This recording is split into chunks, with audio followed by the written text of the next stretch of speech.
The air in Calder Mason's workshop always smelled the same, a cocktail of superheated metal, ozone from the plasma cutters, and the flat, recycled oxygen that passed for atmosphere on Helion Pier. It was the scent of a life lived on the fringes, a place where fortunes were welded together from scrap and empires were a distant, glittering lie. Helion Pier was the last stop for the desperate and the first for the damned. A jagged ring of docks and refineries clinging to a rock in the black nothingness of the frontier belt. It was a place where ships came to die or be reborn, and Calder was the man you saw for either occasion. He was currently elbow-deep in the guts of a freighter's atmospheric regulator, a job that paid just enough to keep his nutrient paste dispenser from sputtering and his creditors from sending enforcers with more metal in their jaws than brains in their heads. The ship's owner, a gruff Tyrillian with 4 arms and no patience, had already hailed him twice. Calder ignored him. Art, even the greasy art of engine repair, could not be rushed. That was when she walked in. The automatic door hissed open, and for a moment, the harsh, white light of the pier's main concourse silhouetted a figure. Calder did not look up, just grunted. "Wait your turn. I charge by the hour for staring, too." There was no reply. He heard the soft scuff of boots on the grease-stained deck plates, a sound too light, too deliberate for the usual brutes who frequented his shop. He finally pulled his head out of the regulator, wiping a slick of black lubricant from his brow with the back of his glove. He turned. She stood by a stack of salvaged power converters, a small woman wrapped in a simple, slate-gray cloak. The hood was pulled low, shadowing her face, but he could see a sharp chin and lips that were pressed into a line of grim determination. She was out of place. Everything about her screamed Core Worlds, from the clean, unfrayed edge of her cloak to the way she held herself. A stillness that was not calm, but coiled, like a spring wound tight. People in the frontier belt slouched. They leaned. They never stood with the ramrod-straight posture of someone who expected the universe to bend to their will. "I am looking for a mechanic," she said. Her voice was quiet, but it cut through the workshop's ambient hum like a precision laser. It was a voice accustomed to command, sanded smooth by years of formal education, not the gravelly pigeon of the belt. Calder leaned against the freighter's hull, crossing his arms over his chest. His coveralls were stained with the ghosts of 100 different engine fluids. "You found one. What's the problem if your personal transport has a busted motivator? I have a waiting list a parsec long.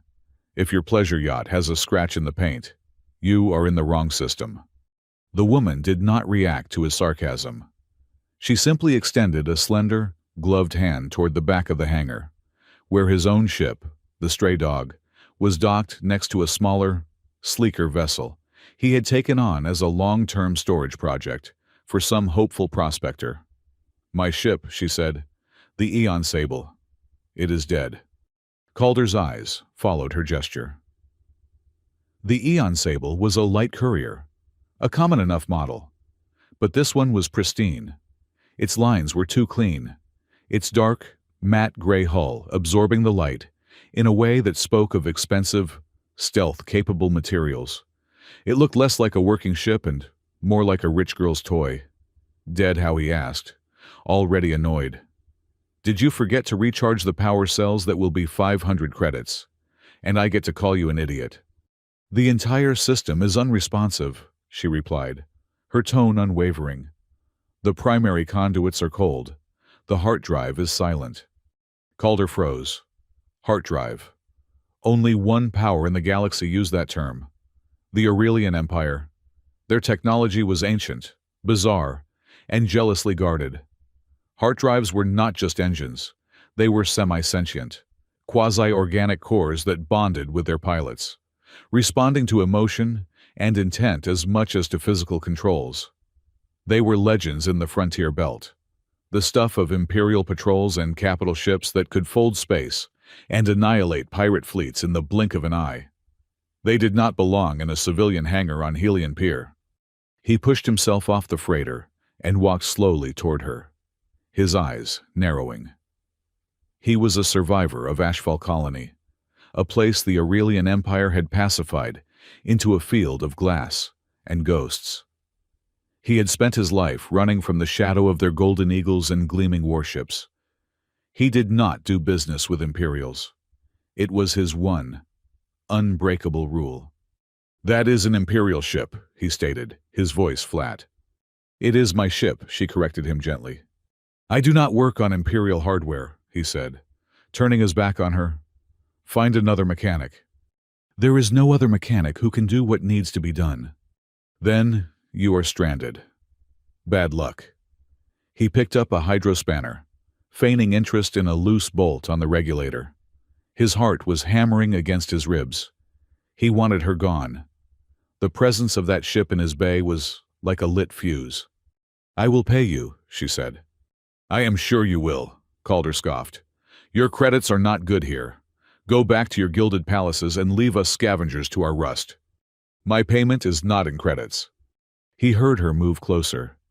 He could feel her presence at his back, a strange, electric hum in the air. He refused to turn around. He was Calder Mason, a man who had rebuilt his life from nothing, who answered to no one. He would not be tempted by some soft-spoken aristocrat. "I am offering you this," she said. A small, heavy object clinked as she placed it on a nearby workbench. Against his better judgment, Calder glanced over. Lying on the stained metal was a medallion of polished, night-black obsidian. In its center, a stylized starburst was etched in what looked like pure, liquid light. It pulsed with a soft, internal energy. Calder's breath hitched. He had only ever seen diagrams of such a thing. It was a legacy medallion, an heirloom of the highest imperial houses, a key that granted the bearer access to the most restricted technologies of the Empire, including the inner sanctums of royal-class engine cores. For a mechanic, it was the ultimate prize, a gateway to knowledge and secrets that could make a man a legend, or get him killed. His mind raced. The money he could make with access like that. He could buy a new workshop, a bigger ship. He could afford to hire informants, to dig into the records of the Ashfall massacre, to find the names of the officers who gave the order. The cold, hard knot of vengeance that he had carried in his gut for years tightened. This was more than a payment. It was a weapon. He slowly put down the spanner. He turned to face her, his expression a mask of indifference he did not feel. "What is wrong with the ship?" A flicker of something, maybe relief, crossed her features before she mastered it. "The heart drive will not awaken. It requires a bonded pilot to initiate its core functions. My bond is insufficient." Calder walked over to the Eon Sable, his hand running along its cold, smooth hull. He could feel a faint vibration deep within, the ghost of a machine dreaming. Insufficient, how a heart drive bonds for life. If you are the pilot, it should answer to you. "This one is a Celestium model," she said softly. Calder's hand recoiled from the hull as if it were burning hot. He stared at her, his jaw slack. "That is not possible. Those are myths. They are only installed on the Emperor's personal flagship." "They are not myths," she said. "And they have a unique requirement. They do not bond with a single pilot.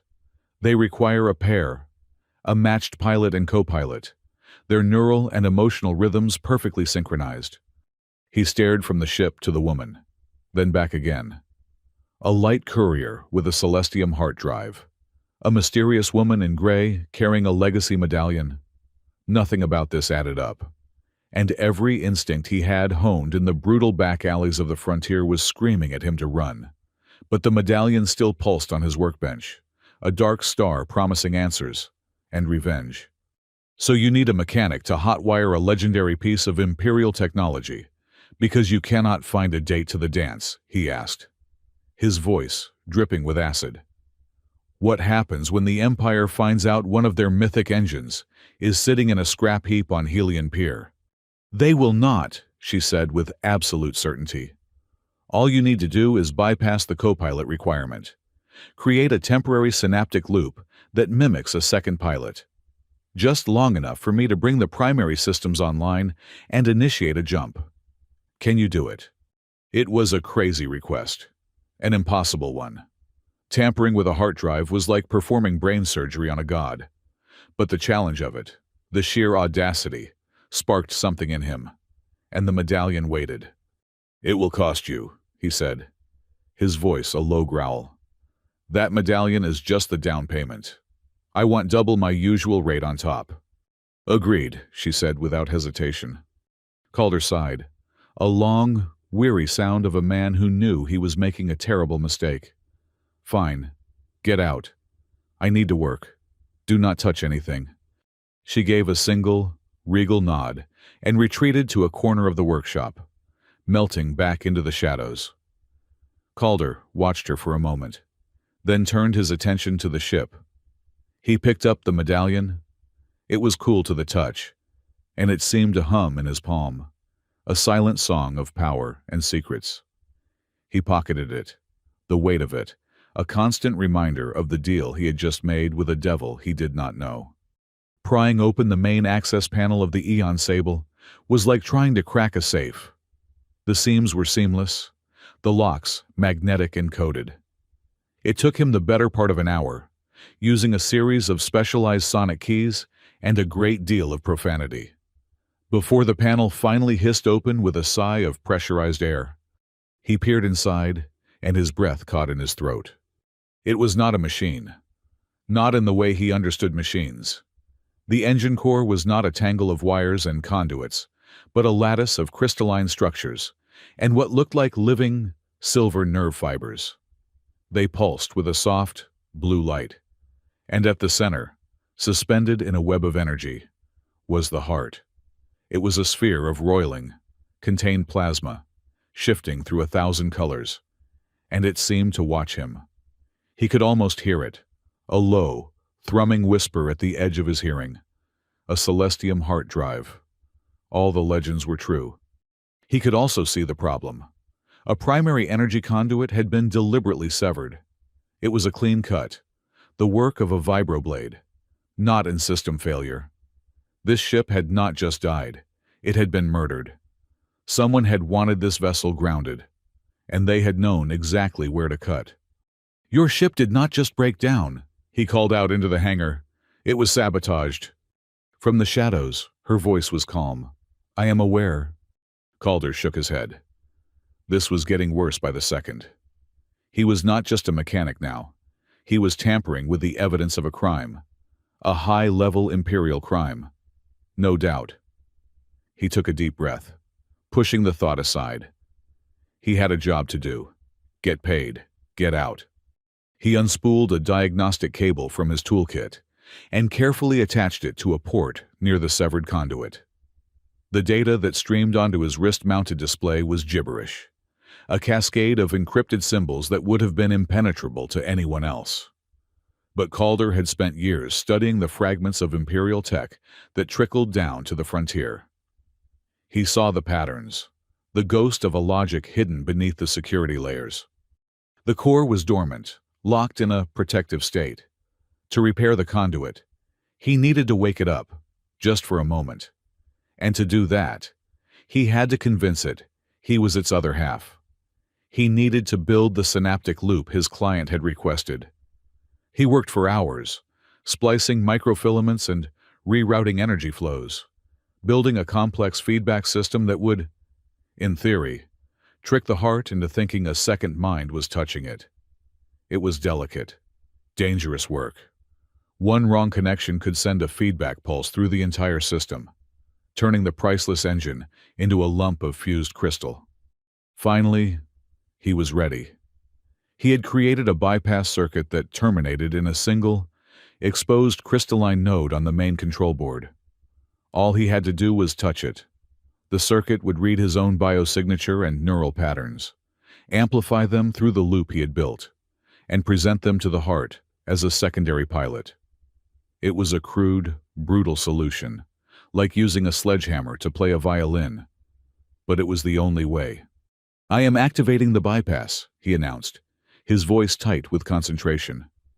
"If the lights flicker and we do not all get vaporized, it is working."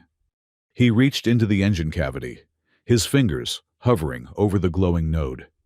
He could feel the raw power emanating from the core, a static charge that made the hairs on his arms stand on end. He took a final, steadying breath and pressed his thumb to the crystal. For an instant, nothing happened. Then, the universe exploded in a shower of white-hot light. It was not a shock. It was an invasion. A torrent of energy surged up his arm, not electricity, but pure information. He saw things, felt things that were not his. The crushing weight of a crown, the cold marble of a throne room, the loneliness of a girl staring out at a field of stars from a high balcony. He felt her discipline, her iron control, her gnawing fear. It was a consciousness, ancient and powerful and utterly female, crashing into his own. He cried out, trying to pull his hand back, but he was frozen in place. Golden light erupted from the engine core, not blue as before, but a brilliant, searing gold. It enveloped him and the woman in the gray cloak who had stepped out from the shadows, her face finally visible in the intense light. Her expression was one of fierce, triumphant concentration. Ethereal, golden bands of light coiled around his wrist, then shot across the hangar to wrap around hers, linking them together. He felt a click, a deep, fundamental shift not in the ship, but in himself. A lock had turned. A connection had been forged. The heart drive, silent for so long, began to sing. It was a clear, resonant tone that vibrated through the deck plates and deep into his bones. Then, as quickly as it began, the light vanished. The song of the engine softened to a steady, powerful hum. The golden bands faded, but Calder could still feel them, a phantom weight on his skin. He stumbled back, ripping his hand away from the console. He stared at his wrist, then at the woman. Her hood had fallen back, revealing a cascade of silver hair and a face of impossible, aristocratic beauty. Her eyes, the color of a winter sky, were fixed on him. They were the eyes of an empress. "What was that?" he rasped, his throat raw. "What did you do to me?" She stood tall, the simple gray cloak suddenly looking like a royal mantle. "I initiated the rite of pairing," she said, her voice calm and unshakable. "The heart drive has accepted you. We are bonded." Calder stared at her, his mind struggling to process her words. Bonded. The word echoed in the sudden silence of the workshop. He could feel her, a faint presence in the back of his mind, a shared thrum of existence that mirrored the hum of the now active engine. "You tricked me," he said, his voice a low, dangerous growl. "This was never about a repair job." "The repair was necessary," she replied. "But it was only the first step. The Celestium drive requires a human heart to unlock its full potential. A pilot who can feel, who can improvise, who can understand the beautiful, chaotic music of life. The Aurelian elite have forgotten this. They have grown too cold, too logical. The engine would not sing for them, but it sings for you." "I am a mechanic," he roared, slamming his fist on a crate. The phantom band on his wrist pulsed in time with his anger, and he thought he could feel a flicker of her alarm in his own mind. The intimacy of it made him feel sick. "You were a mechanic," she corrected him, her regal composure absolute. "Now, you are the co-consort of the Empress. You are my co-pilot, for life." Empress. The word hung in the air, heavier than any planet. He was looking at Empress Seraphine Calyx, the supreme ruler of the Aurelian Empire, a woman whose face was on every currency, whose name was a prayer on a billion worlds. And she was standing in his filthy workshop, having just shackled his soul to hers. "No," he said, shaking his head, backing away. "No way. Undo it." "It cannot be undone," she said simply. "The bond is a covenant with the heart drive itself. To break it would kill us both. Or worse, drive us mad. We are now two parts of a single whole, at least as far as this ship is concerned." His original plan, to get paid and get out, was now a laughable fantasy.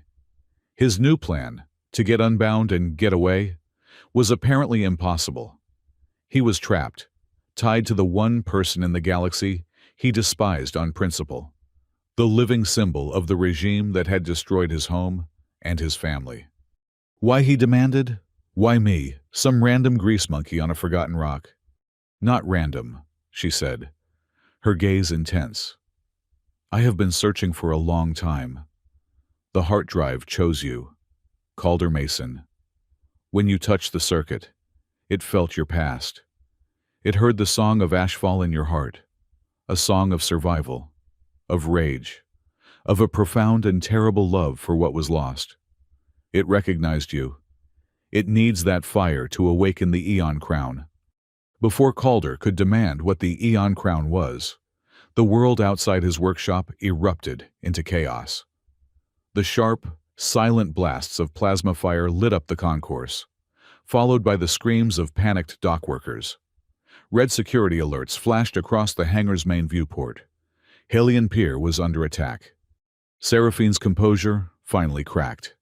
A wave of pure, cold fear washed over him, and he knew, with sickening certainty, that it was her fear, not his own. "They found me," she whispered. The workshop's main door imploded, showering the hangar in a spray of molten metal. Figures in matte black armor stormed in, moving with an eerie, synchronized grace. They wore full face helmets that were smooth and featureless, like the heads of insects, and they carried weapons that fired bolts of dark energy without a sound. Calder did not think. He reacted. He grabbed the heavy hydrospanner he had been holding earlier and hurled it at the lead attacker. The assassin simply tilted its head, and the spanner flew past. Its trajectory altered in midair. Intelligent weapons. These were Umbral assassins, the Regent's personal death squad. He shoved Seraphine behind a heavy industrial lathe. "Stay down." "We must get to the ship," she cried, her voice strained. "The ramp is still down," he yelled back. An assassin raised its weapon. Calder grabbed the nozzle of a high-pressure welder, thumbed the ignition, and unleashed a torrent of white, hot plasma. The assassin brought up an energy shield, the plasma splashing harmlessly against it. But the intense light and heat gave Calder the second he needed. He sprinted toward a massive magnetic crane he used to lift engine blocks. He slammed his hand on the emergency activation panel. The crane's huge electromagnet roared to life, and a mountain of scrap metal, old engine parts, and rusted hull plates lifted into the air. With a savage grin, he swung the crane's arm, sending the entire pile of junk crashing down on two of the assassins, burying them under a ton of debris. Industrial trash as a weapon, his specialty. Another assassin was closing in on Seraphine. Calder saw a canister of pressurized coolant nearby. He kicked it, sending it skidding across the floor. He fired a single, precise shot from his own small, workhorse plasma pistol. The canister exploded, releasing a cloud of instant freeze vapor that encased the assassin in a thick layer of ice. To the cockpit. Now he screamed at Seraphine. She ran, her gray cloak flying behind her. Calder provided covering fire, not aiming to kill, but to distract, to create chaos. He tipped over barrels of lubricant, creating slicks on the floor. He overloaded a power conduit, sending a shower of sparks and arcing electricity toward their pursuers. He scrambled up the ship's ramp, just as an energy bolt seared the air where his head had been. He slammed his palm on the control panel, and the ramp began to rise with a hydraulic hiss. A final assassin leaped, trying to make it inside before the door sealed. Calder grabbed a discarded metal strut from the floor and, with a roar of fury, swung it like a bat, connecting with the assassin's helmet. The creature was thrown back onto the hangar deck just as the ramp sealed shut, plunging the ship into the quiet hum of its own internal systems. Calder ran for the cockpit, his lungs burning. Seraphine was already in the pilot's chair, her hands flying over the controls. The view screen flickered to life, showing the chaos of the hangar outside. "I cannot get a clear flight path," she said, her voice tight. "Then make one," he yelled, strapping himself into the co-pilot's seat. As his hands touched the controls, he felt it again. The bond. The hum of the heart drive surged, and he could feel Seraphine's focused intent, her knowledge of the ship's systems, flowing into him. At the same time, he felt her sense his own feral desperation, his pilot's instinct honed by years of smuggling and dodging pirates in asteroid fields. The ship felt alive. It was not just a machine he was controlling, it was an extension of his own body. He could feel its every vibration, every flicker of energy. "On my mark," he said, his voice steady. He saw a path, a suicidal, reckless path through the hangar's main support beams. "We will not fit," Seraphine protested. "We will if we turn sideways," he grunted. He pushed the throttle forward, and she, feeling his certainty through the bond, matched his action perfectly. The Eon Sable shot forward, rotating onto its side. It sliced through the hangar, shearing through support struts and gantries with a scream of tortured metal. They burst out into the chaos of Helion Pier, ships scattering before them. Alarms blared across the system. "They are locking on," Seraphine warned. "Initiate the jump sequence," Calder commanded, his knuckles white on the controls. "Now!" He felt her obey instantly. He pushed the ship into a gut-wrenching dive toward the massive, rotating bulk of the station itself, forcing their pursuers to break off. He pulled up at the last possible second, the ship's belly scraping against a communication tower. On the view screen, the familiar starfield began to warp and distort. A tunnel of iridescent blue light opened before them. With a final, bone-jarring lurch, the Eon Sable plunged into the slipstream, leaving Helion Pier, the assassins, and Calder's old life behind in a flash of silent, impossible speed. The stars dissolved into streaks of color, and he was alone in the quiet of the cockpit, trapped with the Empress of the galaxy, his soul tied to hers, a prisoner of a destiny he had never asked for. The slipstream was not silent. It was a howling, multicolored vortex that screamed past the cockpit view screen, a universe being torn apart and stitched back together in every instant.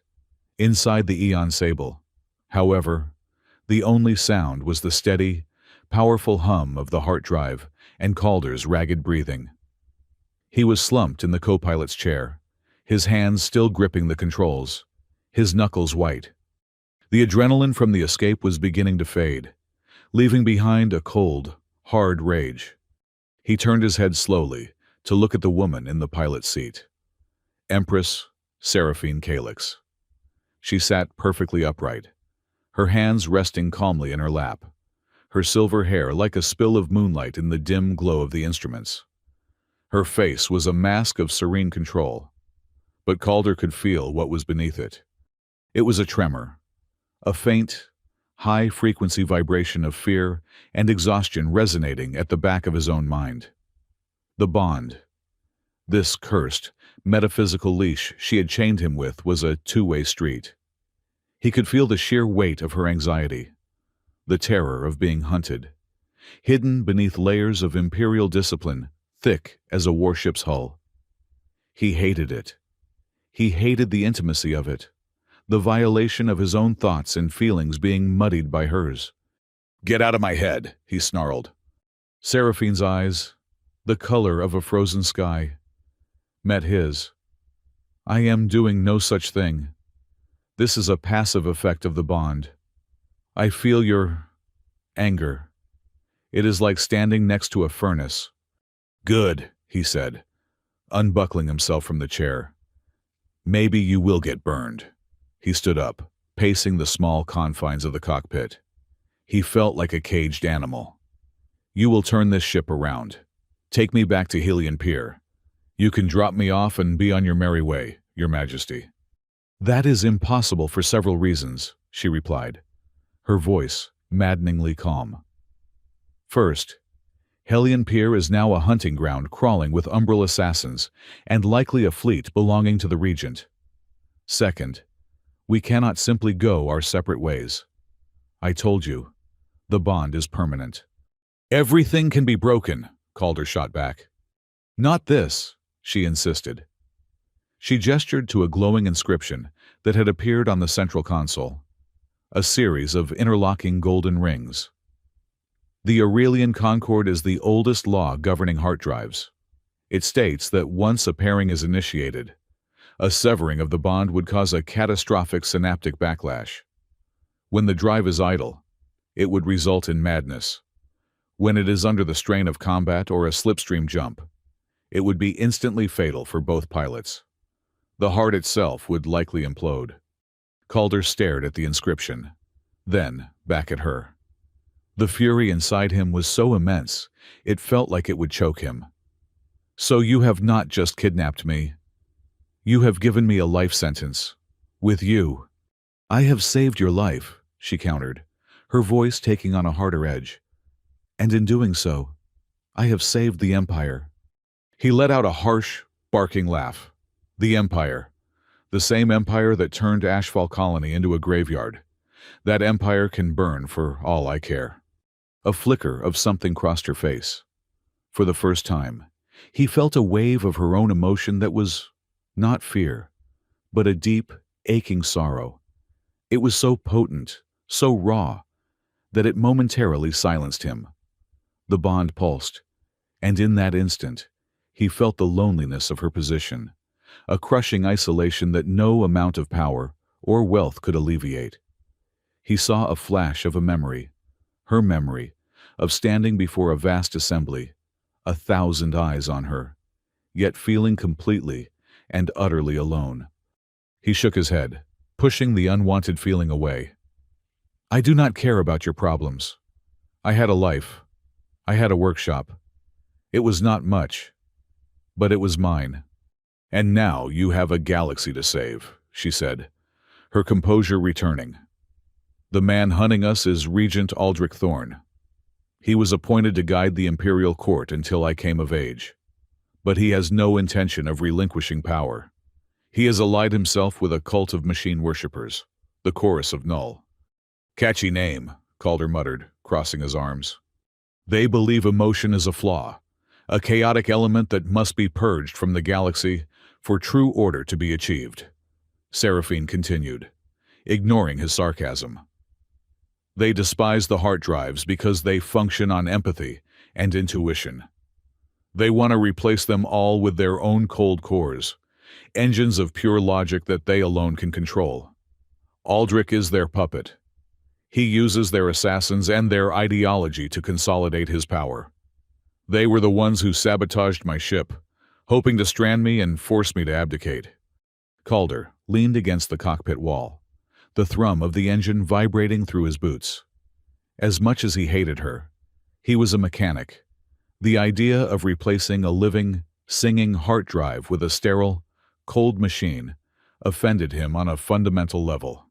So you ran, straight to the one place in the galaxy that hates the Empire more than anyone. I ran to the one place I knew I could find a pilot with enough fire in his heart to wake a Celestium drive, she corrected him. And I was right. She looked at him, and for the first time, he saw not an Empress, but a woman making a desperate gamble. I need your help. Calder. The Eon Sable is the only ship in existence that knows the secret slipstream pathways to the Nautilus archive. A library, he scoffed. You are on the run from assassins and you want to check out a book. The archive is a repository of all the lost knowledge of the first makers, the ones who built the heart drives. It contains the only known schematics for the Eon Crown, my flagship. It was the most powerful warship ever constructed, but it was sealed away generations ago. Aldrich does not have the codes to awaken it, but the information to do so is in the archive. With the Eon Crown, I can rally the Loyalist forces and take back my throne. Calder was silent for a long moment, processing the sheer insanity of the situation. He was shackled to an Empress, hunted by a regent and his killer robots, on a quest to find a ghost ship.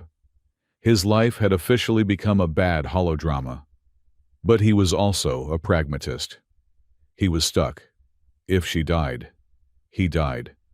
And if this Regent Thorn and his emotion-hating cult got their way, the galaxy would become a very gray and boring place. "Fine," he said finally. "I will play along. For now. But we are doing this my way. No more Imperial secrets. And we are not going alone. We need help. Real help. Not the bowing and scraping kind you are used to." Seraphine inclined her head. "You have allies." "I have contacts," he corrected her. "People who owe me favors. Or people who will work if the price is right. Get me a secure, long-range comms unit. One that cannot be traced." She nodded toward a panel on the co-pilot's console. "This ship is equipped with a quantum entanglement communicator. It is instantaneous and completely secure." Calder sat down and activated the device. A holographic interface shimmered to life. He quickly typed in a series of codes, bouncing the signal through 3 dead relay stations before directing it to a private channel. After a few seconds, the face of a woman materialized in the air. She had fiery red hair pulled back in a messy knot, a sarcastic smirk permanently etched on her lips, and a cybernetic eye that whirred softly as it focused. "Calder Mason," she said, her voice a smoky drawl. "I should have known. The only person who would call me on this channel is either you or a debt collector here to repossess my liver. I see you are still alive. Pity." "It is good to see you too, Tamsin," Calder said, a rare, small smile touching his lips. "I need a favor." "You always need a favor," Tamsin Rowe replied, taking a long drag from a vapor pipe. "What did you blow up this time?" "My workshop, for starters. I am in a bit of a jam." Tamsin's cybernetic eye zoomed in, analyzing his face. "You look terrible. More than usual. And you are in a ship I do not recognize. An expensive one. Did you finally steal something worth fencing?" She then noticed Seraphine, sitting in the background. Her good eye widened slightly. "And you have a passenger. A very clean passenger. Calder, did you kidnap an aristocrat? I am impressed. Your ambitions are growing." "It is complicated," Calder said through gritted teeth. "Listen, I need a team. The best. I need an engineer who knows Xenotech better than she knows her own name. And I need a freighter captain who can haul contraband through a blockade without getting scanned." Tamsin blew a smoke ring. "You are asking for Nix and Carrick. That is not a favor. That is a miracle. They are expensive, and they do not work with Imperials." Her gaze flickered to Seraphine again. "They will get paid," Seraphine said, her voice clear and firm. "Handsomely." Tamsin's smirk widened. "Well, hello. Money. Tamsin Rowe, underworld broker, information specialist, and your new best friend if you have the credits. Who are you, sweetheart?" "She is my client," Calder cut in quickly. "And she is good for the money. Can you get them for us or not?" "I can get anyone for the right price," Tamsin said. "But Nix is halfway across the belt cataloging crystalline life forms, and Carrick is running weapons to the rebels in the Orion sector. It will take time to get them to a secure location." "We do not have time," Calder said. "The Regent has assassins after us." The Regent Tamsin's playful demeanor vanished. "Aldrich Thorne Calder, what in the black have you gotten yourself into? The long and short of it is, we need a rendezvous, someplace quiet, someplace no one would ever look for an Imperial courier." Tamsin thought for a moment, her cybernetic eye glowing. "Raven's Halo," she said finally. "It is a ship graveyard, a debris field from the old war. Imperial patrols never go in there. Too much interference for their fancy sensors. I can get Nix and Carrick to meet you at the old mining platform in the center, but it will take them at least 2 cycles. Be careful. The Halo is full of pirates and scavengers." "We will manage," Calder said, Send me the coordinates. The coordinates flashed on the screen, and Calder downloaded them into the ship's navigation. Thanks, Tamsin. I owe you one. You owe me a lot more than one, she said, her smirk returning. Do try not to die before you can pay me back. And do give my regards to your mysterious lady friend. The connection winked out. Calder input the coordinates, and the Eon Sable shifted its course, diving into a different current of the slipstream. He leaned back in his chair, the tension of the last few hours finally catching up to him. He was exhausted, and he was hungry. He found the ship's small galley, which was, to his surprise, stocked with nutrient packs that were far superior to the gray sludge he was used to. He heated one up and sat down at the small table, wolfing it down. A few moments later, Seraphine entered. She prepared a pack for herself, moving with an efficient grace that surprised him, and sat down opposite him. The silence was thick with unspoken hostility. Calder focused on his food. He could still feel the low hum of her presence in his mind. It was a constant, irritating reminder of his lack of freedom. You never told me how you knew who I was, he said, not looking at her. I did my research, she replied. I needed a pilot from the frontier, someone who thinks differently from my court, someone with a history of creative engineering. Tamsin Rowe's name came up as a reliable source of information. She mentioned a mechanic on Helion Pier, a survivor of ashfall. She said you could make a weapon out of a pile of scrap metal and sheer stubbornness. So you put my name on a list, he muttered. You were at the top of a very short list, she said softly. He glanced up and saw her looking at a small, tarnished silver locket he had set on the table, which he had pulled from his pocket out of habit. It was one of the few things he had from his past. My parents, he said, his voice clipped. They were engineers, on ashfall. He felt a pang of her sorrow again, a genuine wave of empathy that caught him off guard. I am sorry for what the Empire did to your home. Are you? He challenged, his anger flaring. You wear the crown. You are the Empire. I was a child when the order was given, she said, her voice quiet but firm.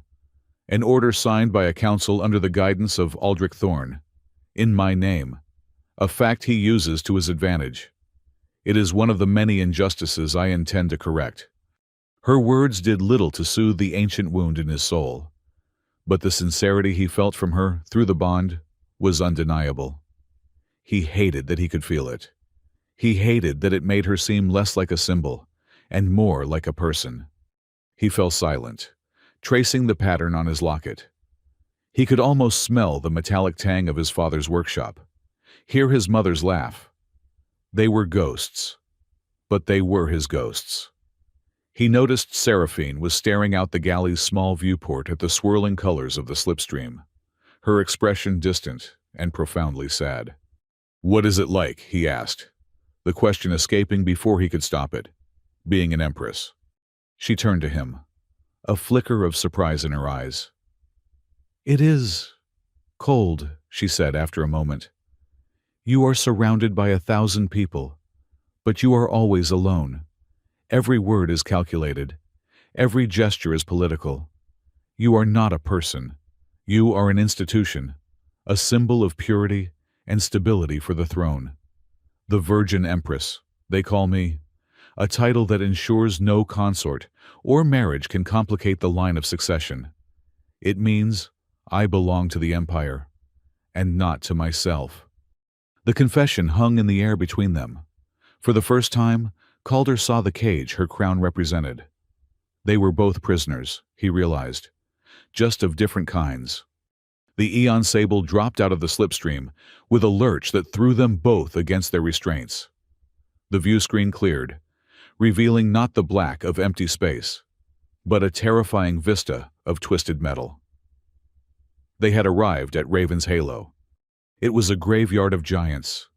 The skeletal remains of ancient dreadnoughts and cruisers drifted aimlessly, their hulls ripped open, their spines broken, fields of smaller debris, from fighter wings to personal effects, glinted in the light of a distant nebula. It was a dead, silent place. Navigational sensors are useless here, Seraphine said, her hands flying over the console. Too much metallic interference. Just as Tamsin promised, Calder grunted, scanning the debris field. Fly us in, slow and easy. I do not want to scratch the paint on your fancy ride. Suddenly, the ship's proximity alert blared. 3 ships decloaked around them, appearing from the shadows of a massive derelict battleship. They were sleek, black vessels, Imperial Black Halberd-class patrol ships, armed to the teeth. It is a trap, Seraphine breathed, her fear a sharp spike in Calder's mind. They were waiting for us, Calder said, his hands already on the controls. His own heart rate kicked up, a familiar, steady rhythm he had come to know in 100 dogfights. It was what Seraphine had called his battlefield heartbeat. He could feel her sense it, her own panic steadying slightly as she felt his cold, focused calm. Their weapons are charging, she reported. Evasive maneuvers, he ordered.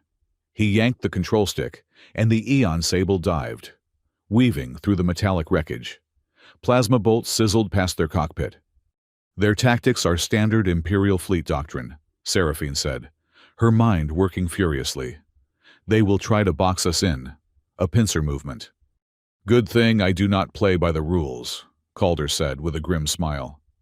He saw a massive, mostly intact section of a capital ship's hull floating nearby, a huge cargo crane still attached to its side. An idea, reckless and brilliant, sparked in his mind. Get me close to that wreck. Match my moves. Do not question what I am about to do. He could feel her hesitation, but also her decision to trust him. She was the better pilot in open space, but this was his territory. This was a scrapyard. He flew them straight toward the massive piece of debris, the Black Halberds in hot pursuit. "What are you doing?" she asked, her voice tight. "Remodeling," he said. "Activate the forward tractor beam. Target the base of that crane." A beam of energy shot from the front of the Eon Sable, locking onto the rusted crane. "Now, reverse polarity and give it everything you have got." Instead of pulling, the beam pushed. With a groan of protesting metal, the massive crane arm, hundreds of meters long, snapped from its housing and began to pivot outward, right into the path of the first pursuing ship. The Black Halberd pilot tried to evade, but it was too late. The crane arm smashed into its side, crushing its engine section and sending it spinning helplessly into the debris field. "One down. The other 2 are splitting up, flanking us," Seraphine reported. "I see them." Calder pushed the Eon Sable into a tight, corkscrew turn, flying them deeper into the densest part of the wreckage. He dodged and weaved, using giant shards of metal as cover. He spotted what he was looking for, the exposed reactor core of a destroyed cruiser, still leaking residual radiation. Next to it was the ship's main welding assembly, a colossal tool used for battlefield repairs. "I am going to need precise control of the main plasma vents," he said, "the ones used for emergency heat dispersal." "That is not a weapon system," she protested, even as she rerouted the controls to his station. "Everything is a weapon system if you use it wrong enough," he shot back. He flew them into a death-defying spin, positioning the Eon Sable with its main vents facing the drifting welding assembly. "On my mark, give me a full, sustained burst." He waited, his timing perfect, until one of the enemy ships was perfectly aligned on the other side of the giant welder. "Now." Seraphine slammed her palm down. A concentrated jet of pure, superheated plasma erupted from the Eon Sable's vents. It was not a weapon, just raw, undirected heat. The beam struck the focusing lens of the ancient welding tool. The lens, designed to handle immense energy, caught the blast and focused it into a single, blindingly bright beam of coherent energy. The beam lanced across the short distance and sliced the second Black Halberd cleanly in 2. The last ship, seeing its wingmen destroyed by what appeared to be flying garbage, hesitated. That was all Calder needed. He flew them straight at the final enemy, playing a game of chicken. At the last second, he cut the engines and spun the ship, using inertia to whip them around a large asteroid. The Imperial pilot, not expecting the maneuver, had to swerve, putting him on a direct collision course with the leaking reactor core. The ship vanished in a silent, brilliant flash of light. Silence returned to the cockpit. Calder was breathing heavily, his hands slick with sweat. He could feel Seraphine's awe and disbelief through the bond. How did you do that?" she whispered. "You fly ships," Calder said, getting his breath back. "I fly the space between them. There is a difference." Before she could reply, an alert pinged on the communications console. It was an open, galaxy-wide broadcast. A man's face appeared on the screen. He was handsome, with chiseled features, steel gray hair, and cold, intelligent eyes. He wore the formal uniform of the Imperial Regent. "Citizens of the Aurelian Empire," Aldrich Thorne began, his voice smooth and commanding. "It is with a heavy heart that I must report our beloved Empress, Seraphine Calyx, has fled the capital. It appears she has fallen under the influence of a dangerous rogue from the frontier, a terrorist known as Calder Mason. Calder's own criminal record file, heavily doctored, flashed on the screen. This man has, through unknown means, forced a co-pilot bond upon her, a sacred right he has corrupted for his own dark purposes. He now holds the title of co-consort. To ensure the Empress's safety, I am issuing a galaxy-wide bounty. The co-consort, Calder Mason, is to be captured and brought back to the capital, alive." The broadcast ended. Calder stared at the screen, a cold dread washing over him. He was not just a fugitive anymore. He was the most wanted man in the galaxy, and the most valuable. "He is clever," Seraphine said, her voice grim. "He has legitimized your position only to make you a target. He does not want you dead. He wants to use you. With you in his custody, he can use the bond to control me." Calder finally understood the depth of the trap he was in. He was no longer just her co-pilot. He was her weakness, her leash. And every bounty hunter, pirate, and mercenary from here to the core worlds would be coming for him. The silence in the cockpit of the Eon Sable was a heavy, suffocating thing. Aldrich Thorne's face had faded from the main screen, but his words lingered, a poison that had seeped into the very air they breathed. Co-consort, Calder Mason, the most wanted man in the galaxy. He felt a bitter, hysterical laugh bubble up in his chest. He had spent his entire life being invisible, a ghost haunting the scrap heaps of the frontier. And now, his face was known in a billion households as the man who had stolen an Empress. Seraphine sat frozen in her chair, her regal composure shattered. Through the bond, Calder felt a nauseating wave of her guilt and self-recrimination. She had done this. She had put this target on his back. He felt her shame as if it were his own, and the feeling infuriated him. He did not want her pity or her guilt. "Stop it," he said, his voice flat. "Stop what," she whispered, not looking at him. "That, feeling sorry for me inside my own head. It is crowded enough in here already." He pushed himself out of his chair and began a systems check, needing the familiar routine to ground himself. The ship was battered but whole. His scrapyard tricks had saved them. But they had also announced to the galaxy that the stories were true. The co-consort was a brawler from the belt, a man who fought dirty. It was the perfect narrative for Thorne. 2 cycles later, they drifted toward the coordinates Tamsin had provided. A massive, skeletal mining platform nestled in the very heart of Raven's Halo. The platform was a ghost, its lights long dead, its docking arms frozen like the limbs of a corpse. As they approached, a series of landing lights flickered to life, guiding them into a cavernous, pressurized hangar. 2 figures were waiting for them as the ramp lowered. The first was a tall, wiry woman, with a shock of electric blue hair, and eyes that seemed to see through the ship's hull and straight into its soul. She wore a lab coat covered in complex equations and what looked like alien pollen. This had to be Dr. Nix Allery, the xenotechnologist. The second was a mountain of a man with a thick, graying beard and a perpetually unimpressed expression.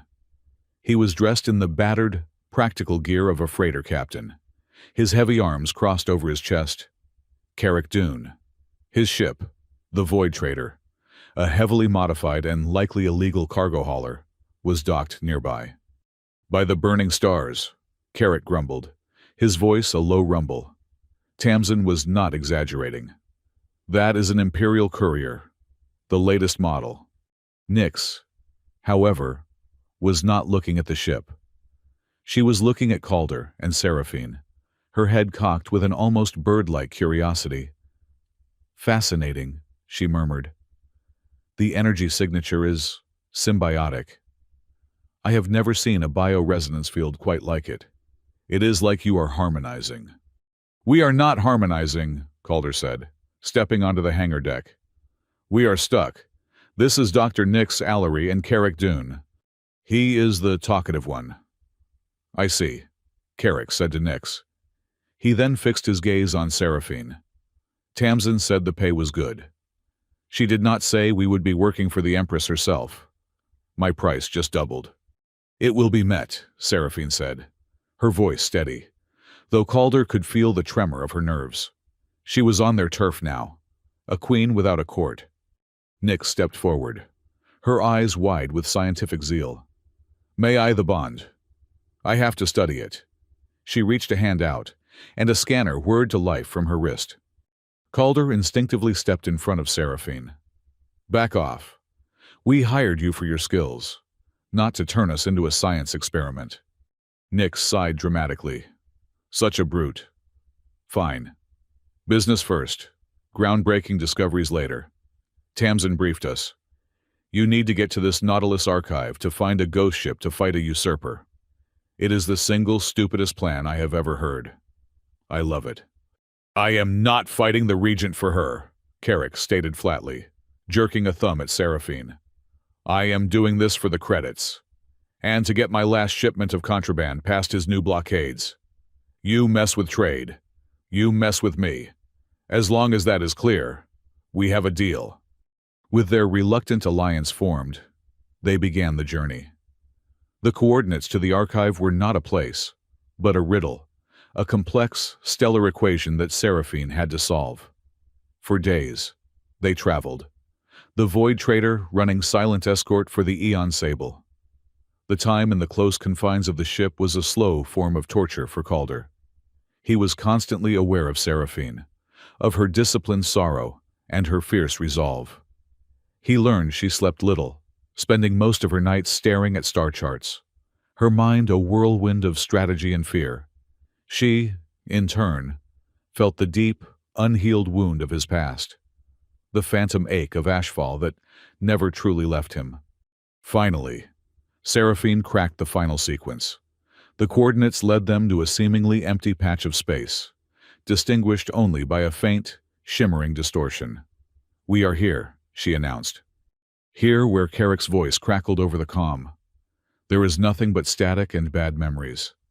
"The archive is shielded," Seraphine explained. "It exists in a pocket of folded space. We have to navigate the entrance field.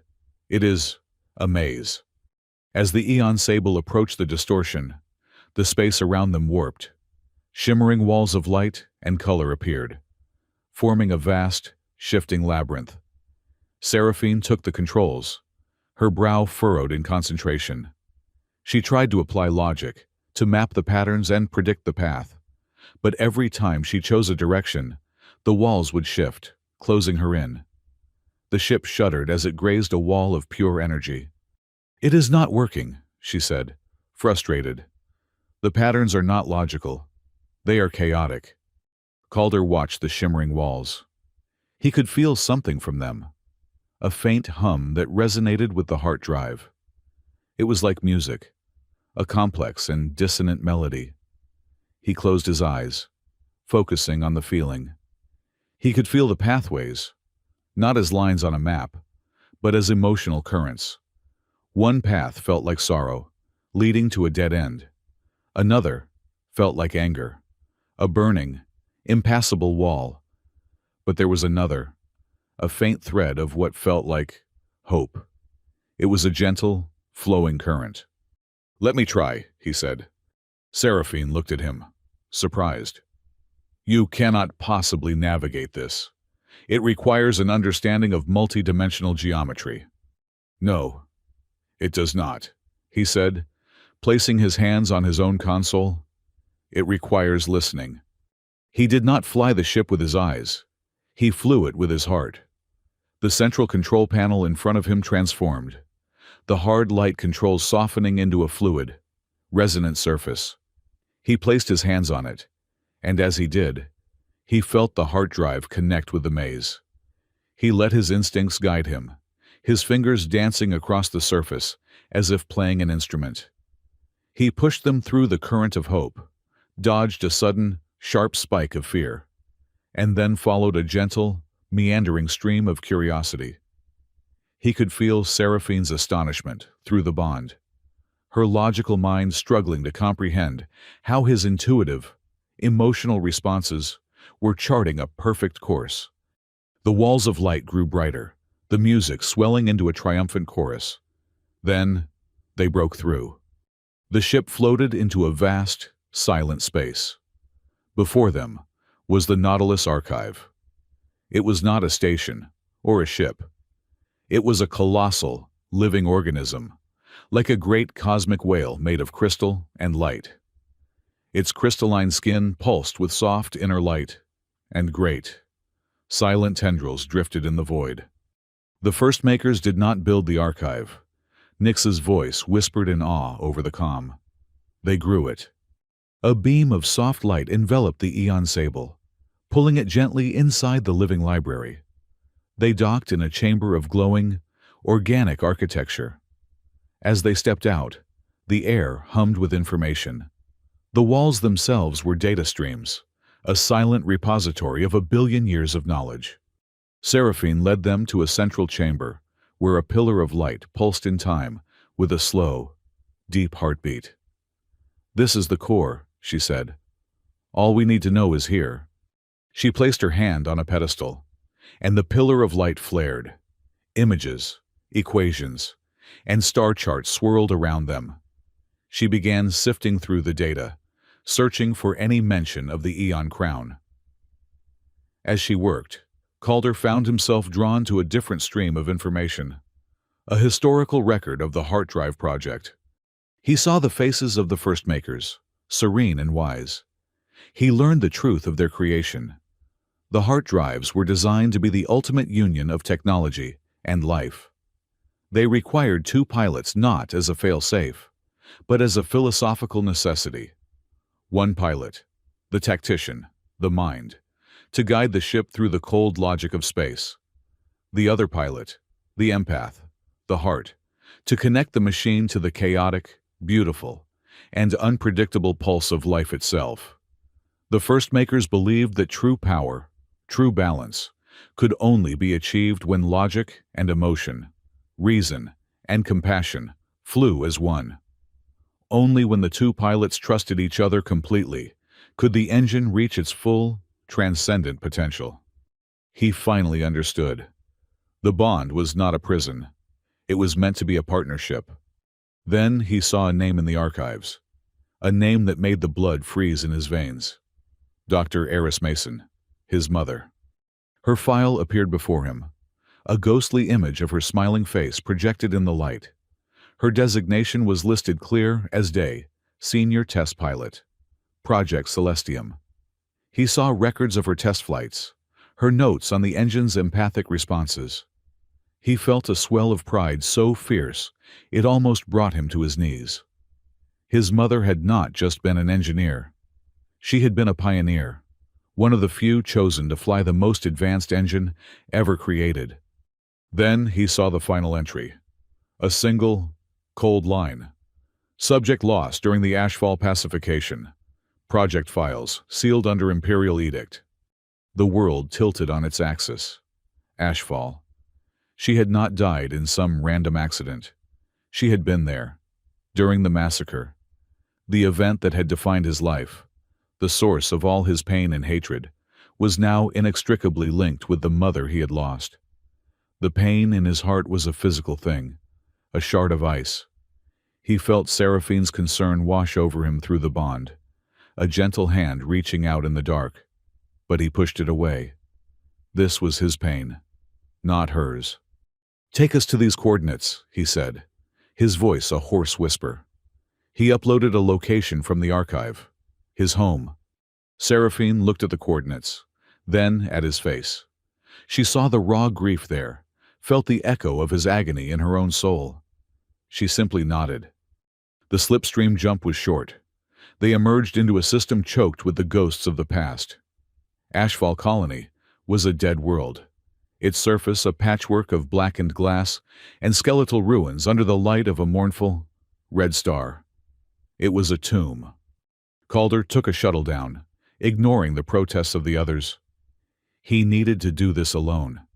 He landed near the ruins of the main engineering hub, where his parents had worked. He walked through the silent, ghostly streets, every corner a memory. He remembered playing in the shadow of the great radio telescopes, his mother's hand in his. He remembered the smell of his father's workshop. He found a piece of wreckage from an Imperial destroyer, half buried in the fused soil.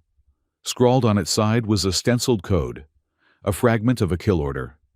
It was an Alpha-level Imperial command string, one that could only have come from the highest echelons of the military, authorized by the throne itself. The evidence was right there. Seraphine's family, her throne, had signed the death warrant for his entire world. The hatred he had held at bay for so long came roaring back, a tidal wave of pure, undiluted rage. He returned to the ship, his face a mask of stone. He did not speak to anyone. He locked himself in his quarters, the fragment of the command code clutched in his fist. Nyx, meanwhile, had been working feverishly on the data they had pulled from the archive. She and Seraphine had found what they were looking for: the location of the Aeon Crown. It was hidden in a stellar nursery known as the Lamplight Nebula. But the data came with a dire warning. The ship was protected by a lock that required something called the Crown Key. They needed allies. They needed ships and weapons and people willing to fight.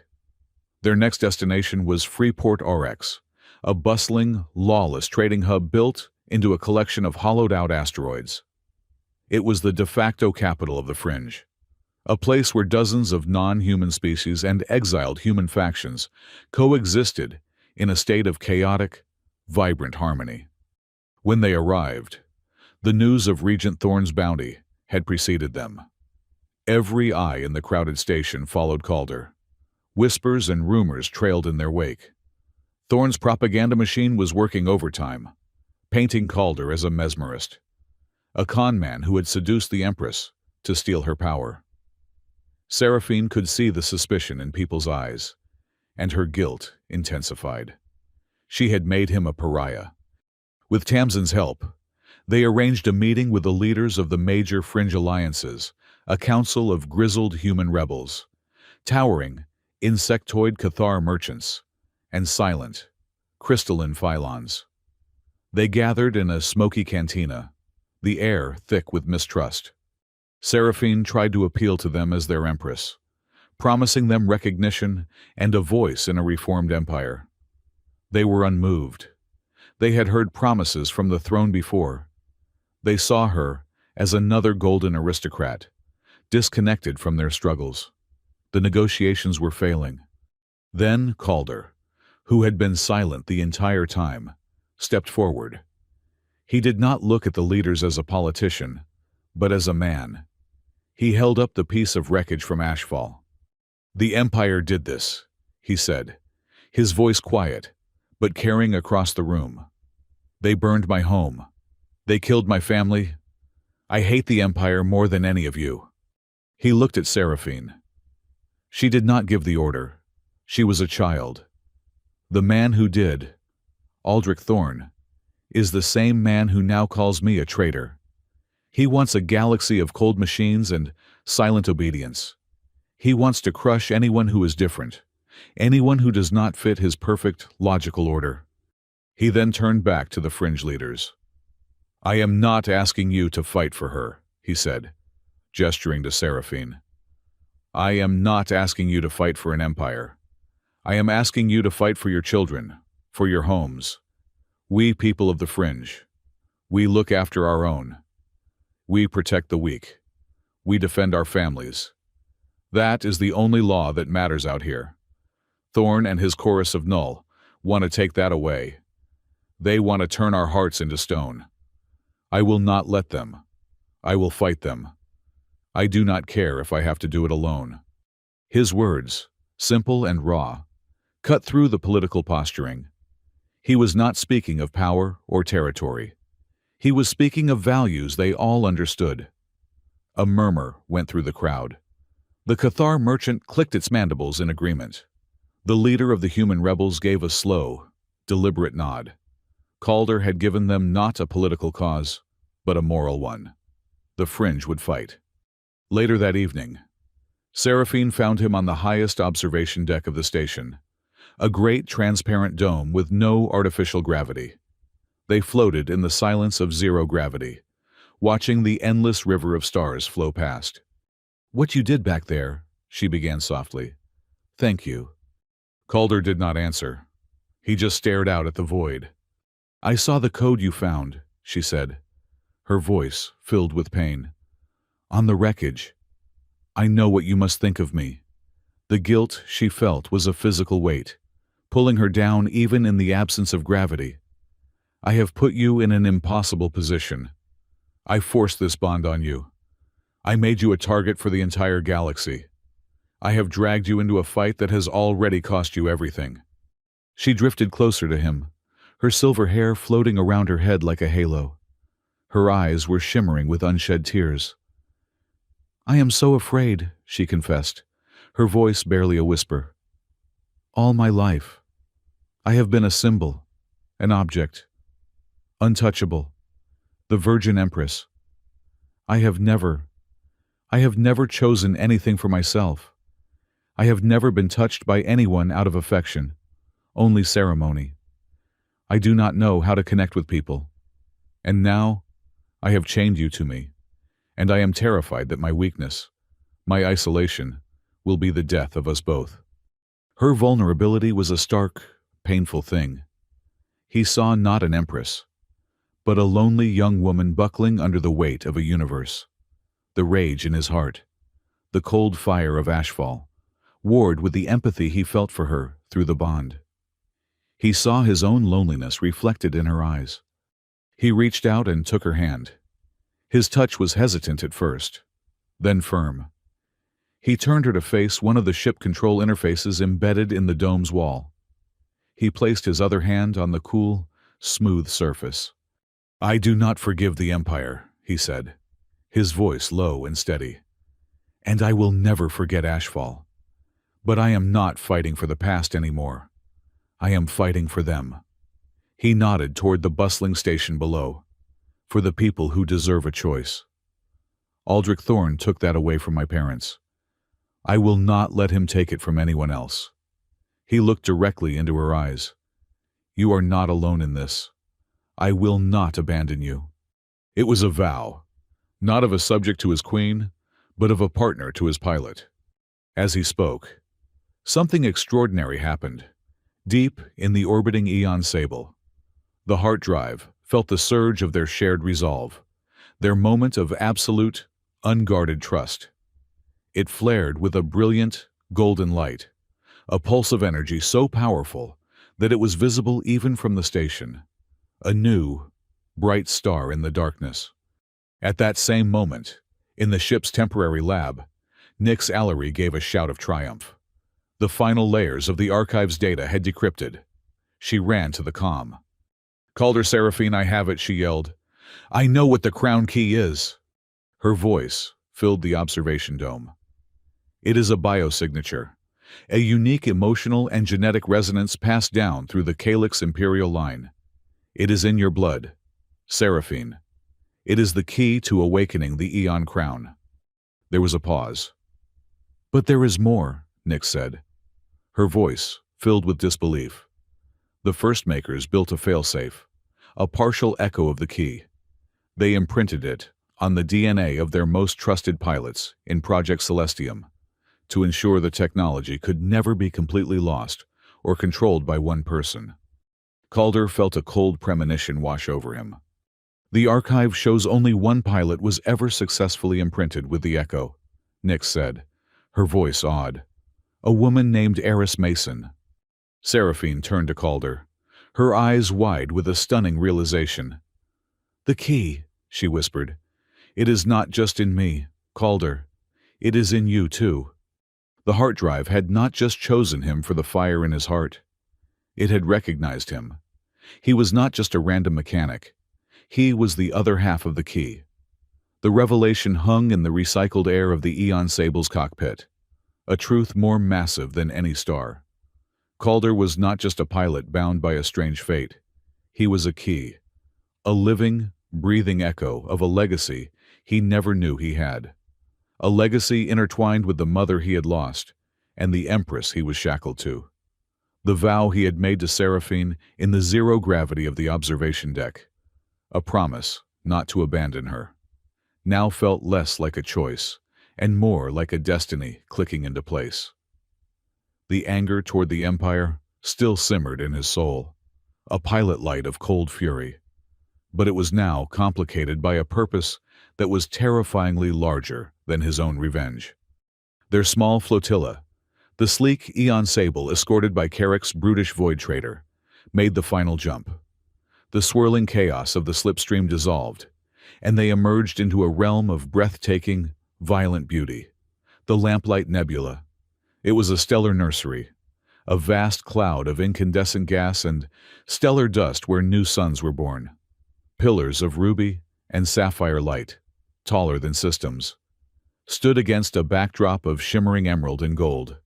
It was a place of creation, a cosmic womb, and it was where the Eon Crown, the greatest weapon ever built, was hidden.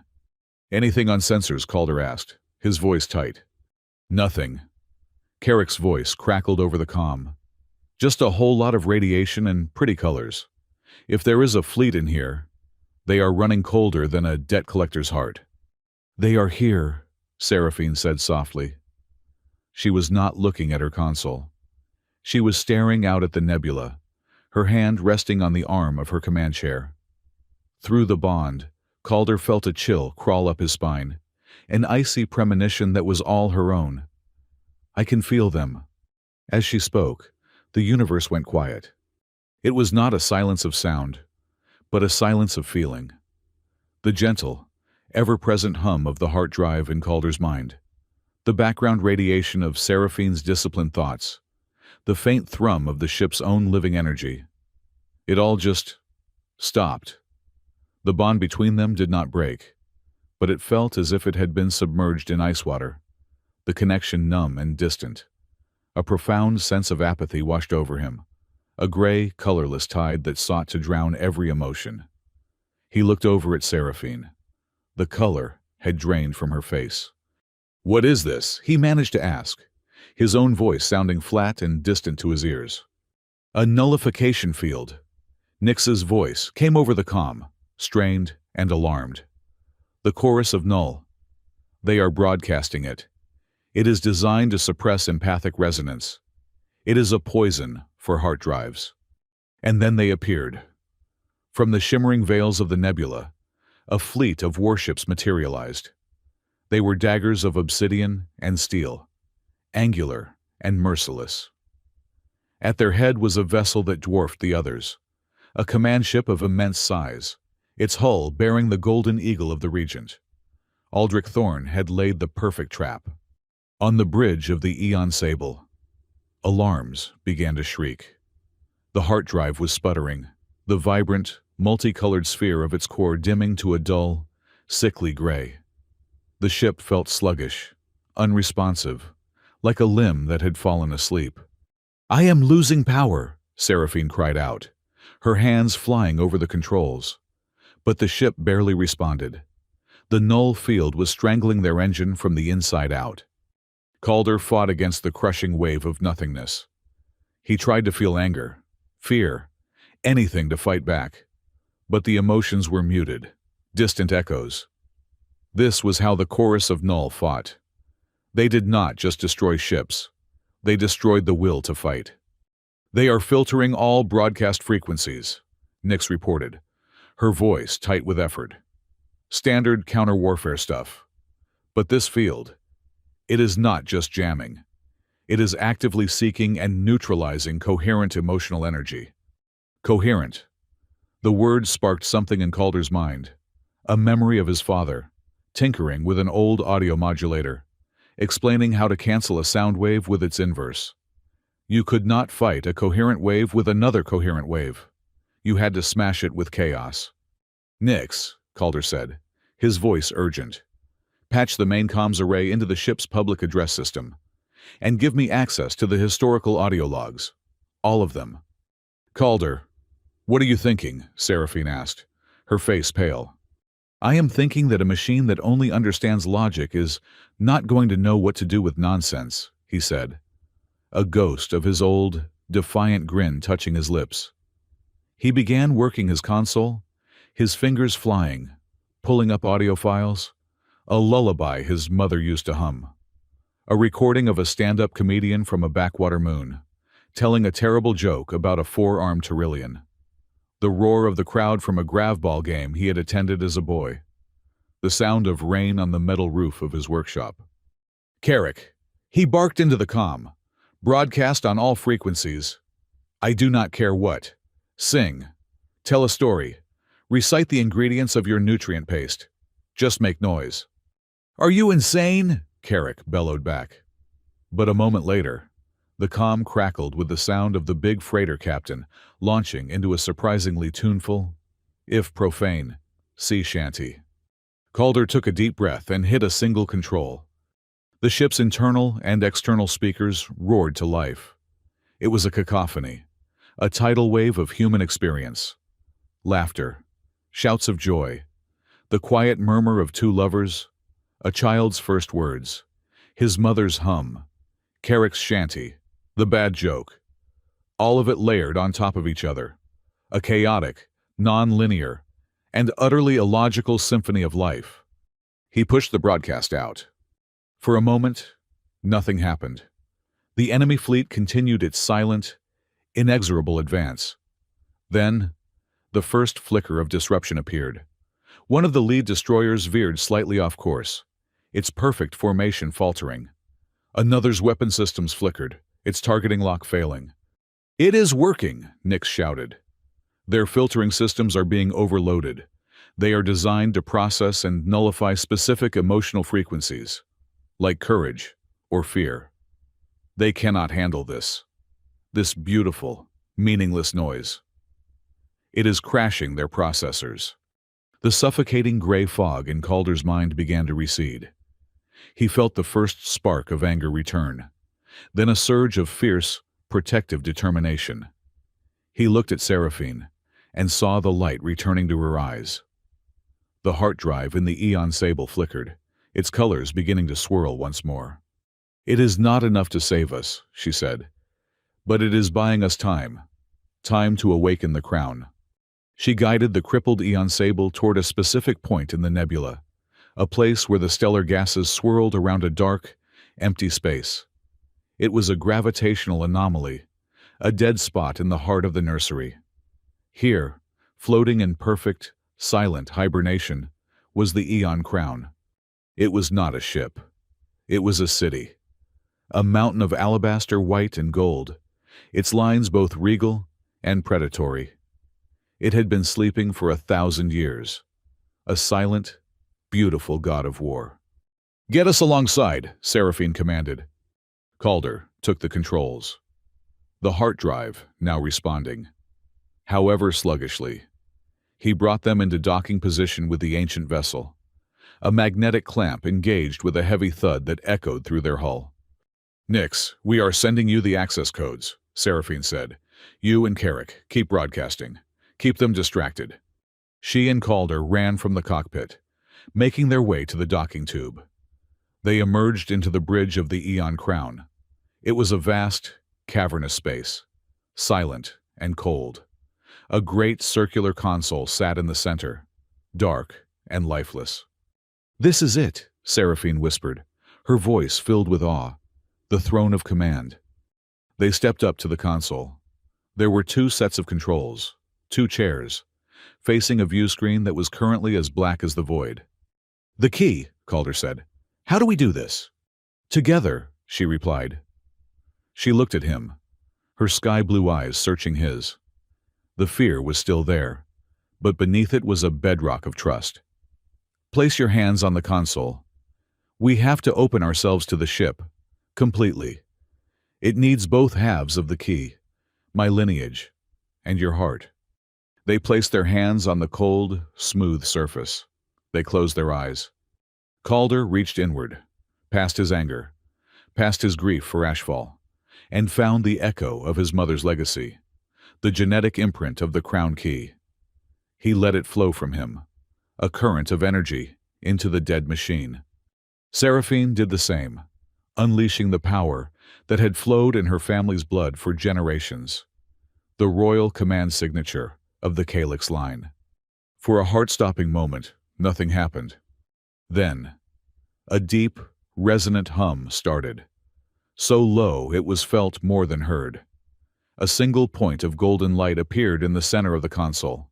It expanded, flowing out in lines of light, tracing the patterns of the dormant systems. The bridge began to warm. The great view screen flickered, then blazed to life, showing the nebula and the approaching enemy fleet. And the heart drive of the Eon Crown awakened. If the Eon Sable's engine was a song, this was an opera. A tidal wave of pure, ancient consciousness flooded them, a power so immense it threatened to overwhelm them. The bond between Calder and Seraphine did not just strengthen, it exploded. The walls between their minds dissolved completely. He was there with her, in the cold throne room, a little girl being fitted for a crown too heavy for her head, feeling the crushing loneliness of her life. He felt her terror of failure, her desperate hope for her people. She was with him, on Ashfall, a boy watching the sky burn as imperial destroyers descended like vengeful gods. She felt the searing heat of the plasma, the heart-shattering grief of his loss, the cold, hard resolve of a survivor being forged in fire. They saw each other, all of it, the good, the bad, the broken, the beautiful. There were no more secrets. And in that moment of absolute, terrifying, and liberating intimacy, they became one with the ship. The Eon Crown moved, its engines, silent for a millennium, ignited with a silent, brilliant flash of golden light. On the bridge of the Regent's flagship, Aldrich Thorne watched in disbelief as the ghost ship came to life. "Impossible," he hissed. "Their empathic broadcast is disrupting our field." "Lord Regent," an officer reported, his voice strained. "And the energy readings from that vessel, they are off the scale." "Concentrate all fire," Thorne commanded, his voice cold as ice. "Destroy them." The fleet unleashed a storm of plasma and kinetic energy. But the Eon Crown was sheathed in a shimmering golden shield, a field of pure empathic energy projected by its awakened heart drive. The weapons splashed against it, harmless. "My turn," Calder growled, his voice and Seraphine's speaking as one through the ship's internal comm. He saw the ship's systems laid out in his mind, not as diagrams, but as living things. He saw the swarms of maintenance drones, sleeping in their bays. With a thought, he rewrote their programming, turning them from repair tools into guided minds. 1,000 tiny silver specks launched from the Eon Crown, swarming toward the enemy fleet like angry hornets. They latched onto engine exhausts and weapon emplacements before detonating, causing chaos and damage throughout the enemy line. Their formation is breaking. Seraphine's tactical mind analyzed the battlefield, feeding Calder a constant stream of strategic data. "Good. Let us give them something heavier to think about," Calder replied. He focused his will on the ship's tractor beam emitters, devices of immense power designed to move asteroids. He saw the wreckage from the battle in Raven's Halo, still drifting in the nebula. He latched onto a massive structural bracket, a piece of a reactor housing weighing thousands of tons, and hurled it like a javelin. It spun through space and smashed into an enemy destroyer, crippling it. They were a perfect team. Her tactical genius, his improvisational savagery, her mind, his heart. Together, they were unstoppable. Thorne watched his fleet being torn apart by what he considered to be primitive, emotional chaos. His face was a mask of cold fury. "Launch the demon," he commanded. From his flagship, a single, black torpedo shot forth. It did not explode on the Eon Crown shields. It phased through them. On the bridge, a single, piercing alarm shrieked. A black, oily tendril of code appeared on the main console, a virus of pure, chilling logic. It was the Null Demon. It struck the heart drive, and Seraphine screamed. The pain was not physical. It was a cold, sharp, soul-deep agony. Calder felt it, as if it were his own. The demon was an anti-life weapon, a sliver of pure apathy designed to extinguish the fire of a living engine. It was trying to force the heart drive to feel nothing, a contradiction that was tearing it, and its pilots, apart. Seraphine convulsed in her chair, her face contorted in agony. The ship's shields flickered. The golden light of the heart drive was being consumed by a creeping, black frost. The bond, the beautiful, terrible thing that linked them, was now a conduit of pure pain. The ship's protective protocols were trying to share the load, but Seraphine, with her direct Calyx lineage, was the focal point of the attack. It was killing her. Calder looked at her, at this Empress who had been his jailer and was now his partner. He saw the lonely little girl in the throne room, the terrified woman on the observation deck, and a fierce, protective instinct he did not know he possessed rose up in him. He reached deep into the ship's systems, into the core programming of the bond itself. He found the synaptic feedback regulators, a system so complex he should not have been able to comprehend it. But he did, because he could feel it. He could feel how it linked them, how it was designed to protect them by sharing their burdens. And he broke it. With a surge of will, he severed the protective link to her and opened the floodgates to himself. The full, undiluted force of the Null Demon, a weapon designed to kill a starship's soul, slammed into him. It was a shock of absolute zero, an infinite, crushing emptiness. He felt his own emotions, his anger, his grief, his newfound loyalty, being systematically erased. He saw Ashfall burning, but felt nothing.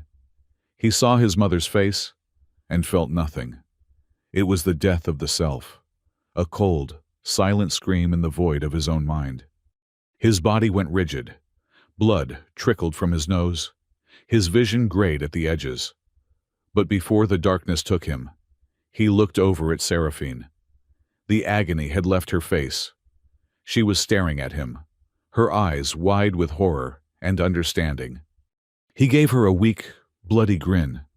"Nobody," he rasped, his voice a bare whisper, "bullies my people." Then, his world went black.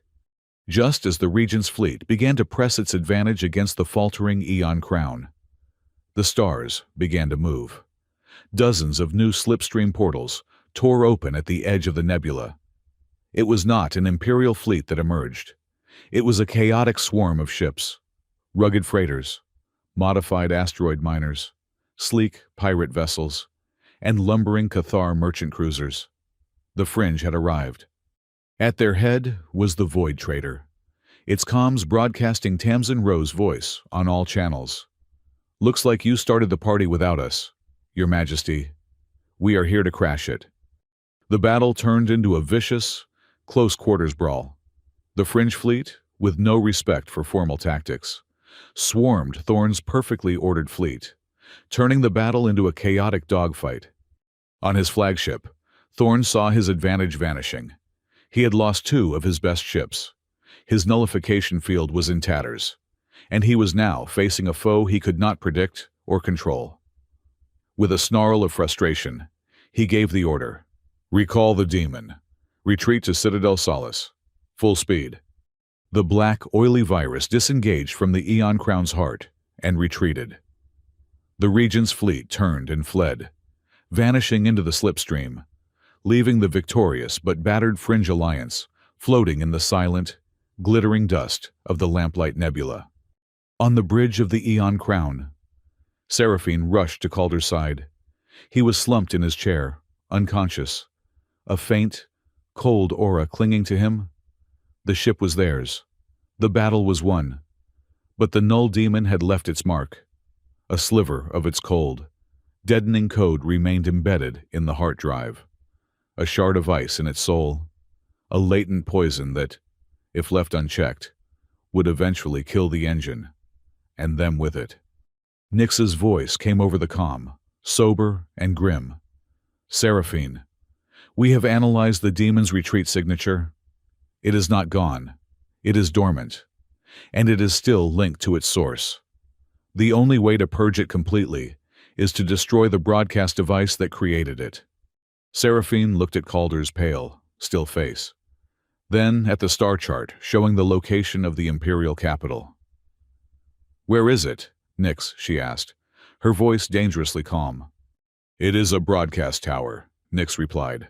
"A great spire at the heart of the Regent's fortress, a place called the Pillar of Null." Their course was set. The final bet was on the table. They had to go to the heart of the Snake's Nest, to Citadel Solace, and tear down the Regent's power at its source. Calder awoke to a world of gray. It was not the gray of a stormy sky or worn metal, but a flat, featureless gray that coated the inside of his own mind.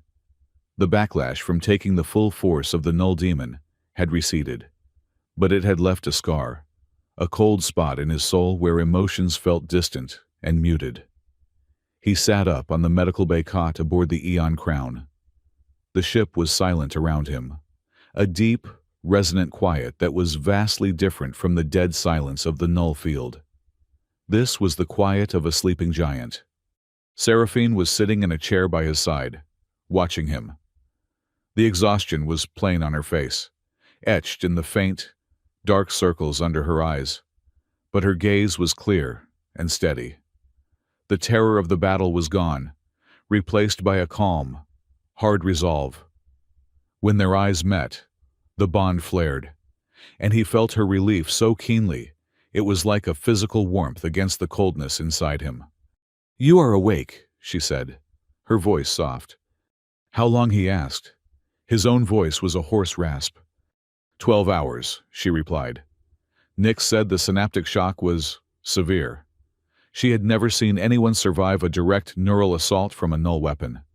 He swung his legs over the side of the cot. He felt weak. But the coldness was the worst part. It was a constant, low-level hum of nothingness.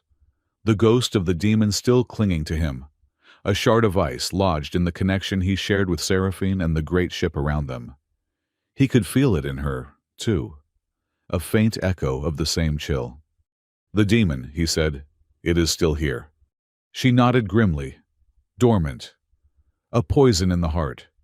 Nyx is certain it is still tethered to its source. The Pillar of Null. As long as that tower stands, the demon is a loaded gun pointed at our heads." The rest of the team filed in, drawn by the news that he was conscious. Carrick stood in the doorway, his massive frame filling it, his usual grumpy demeanor tempered by a grudging respect. Nyx buzzed with a mixture of clinical concern and barely contained scientific excitement. "Your neural pathways show remarkable resilience," she said, waving a scanner over his head. "The way your brain rerouted to handle the entropic cascade was, well, it was beautiful. And stupid. Incredibly, monumentally stupid. You should be a drooling vegetable." "Thanks for the glowing review, Doctor," Calder muttered. "The point is," Seraphine cut in, her voice commanding the room, "we have won the battle, but the war has just been moved to a new front. We cannot purge the demon from here. We have to go to Citadel Solace." A heavy silence fell over the room. Citadel Solace was not just the capital. It was the most heavily fortified location in the galaxy, the heart of the Imperial military machine, now controlled by Aldrich Thorne. "That is not a battle," Carrick rumbled. "That is a suicide run. My ship is a freighter, not a dreadnought. And the fringe fleet is scattered and needs to rearm. We cannot mount a full-scale assault." "We will not need to," Nick said, a wicked gleam in her eye. "A fortress is only as strong as its security protocols. And I happen to be very, very good at breaking protocols." Their plan was an act of audacious insanity, born from desperation and Calder's own brand of creative chaos. They would not attack the Citadel. They would sneak into it. Nyx, using the data from the Nautilus archive, began forging a set of flawless Imperial security codes. She created a ghost priority signal, a top-level clearance for a royal medical team being dispatched from a remote research outpost, tasked with inspecting the Citadel's primary reactor for signs of a rare form of energy decay. It was a perfect piece of bureaucratic fiction, so obscure and technical that no one would dare question it. Carrick's job was to create the Phantom supply line. He would use the Void Trader to fly a series of seemingly random, low-priority routes around the capital system, flooding the local traffic control with junk data, creating a ghost in the machine that would allow a single, small shuttle to detach and approach the Citadel without raising alarms. That left the most dangerous part to Calder and Seraphine. They would be the inspection team, stripped of their authority and their weapons. They would walk into the lion's den armed with nothing but a forged work order and their own nerve. 2 days later, they were ready. Calder looked at his reflection in the polished chrome of the shuttle's airlock. He wore the gray, anonymous coveralls of an Imperial technician. The fit was snug, the material sterile. It felt alien on his skin. Seraphine stood beside him, dressed in an identical uniform, her silver hair tucked away beneath a standard-issue service cap. She looked younger, smaller, and more vulnerable than he had ever seen her. "Ready for this?" he asked, his voice low. She took a deep breath. He felt her anxiety, a tightly controlled vibration through the bond. "No," she admitted. "But it has to be done." She met his gaze, her own unwavering. "I have never trusted anyone in my life the way I trust you right now." The shuttle detached from the Eon Crown, which was hidden in the magnetic field of the capital system's gas giant. They flew toward the Citadel, a glittering jewel of a station orbiting the golden sun of Aurelia. As they grew closer, its beauty gave way to an intimidating reality. It was a weapon as much as a home, its elegant spires bristling with weapon emplacements and shield projectors. They hailed the station, and Nyx's perfect forgery did its work. After a tense moment of verification, a calm, synthesized voice granted them clearance. "Medical Inspection Team 7, you are cleared for docking at Bay 42. Welcome to Citadel Solace." The hangar was a cavern of white and steel, unnervingly clean and quiet. Servitor drones moved with silent, perfect efficiency. There were no lounging mechanics, no shouted conversations, no smell of ozone or hot metal. It was the architectural embodiment of the Chorus of Null, a world scrubbed clean of human messiness. They were met by an administrative servitor who led them through endless, sterile corridors. The air was cold, recycled to a perfect, sterile temperature. The metallic walls seemed to absorb all sound. It felt, Calder thought, like walking through a morgue. The bond was a small, secret warmth against the oppressive chill of the place. He could feel Seraphine's revulsion, her sense of a home perverted and made sick. They were moving toward the Citadel's reactor, a plausible path that would take them near the central spire that housed the Pillar of Null. But as they rounded a corner, they found their path blocked. A squad of umbral assassins stood silently, their featureless masks turning in unison to face them. And standing before them was Aldrich Thorne. He was dressed in a severe, black uniform, his handsome face composed in an expression of mild disappointment. "Empress," he said, his voice smooth and utterly devoid of warmth. "And the co-consort. I must confess, I did not expect you to be so direct. A reactor inspection. It is a rather clumsy plan, even for a barbarian." Seraphine drew herself up, her disguise falling away as her natural authority returned. "It is over, Aldrich. The Fringe is united against you. The fleet is broken. Surrender the Citadel." Thorn smiled, a chilling, humorless expression. "You still think this is about fleets and thrones? You still do not understand. I am not the master here. I am merely a servant of a greater cause." He gestured to the cold, lifeless perfection around them. "The chorus of Null has shown me the truth. Emotion is a disease, a chaotic flaw in the code of existence. It leads to war, to grief, to inefficiency. We are not conquering the galaxy. We are curing it." "You are a madman," Calder snarled. "Am I?" Thorn replied calmly. "Or am I a visionary? I am offering the galaxy peace. A perfect, silent, orderly peace."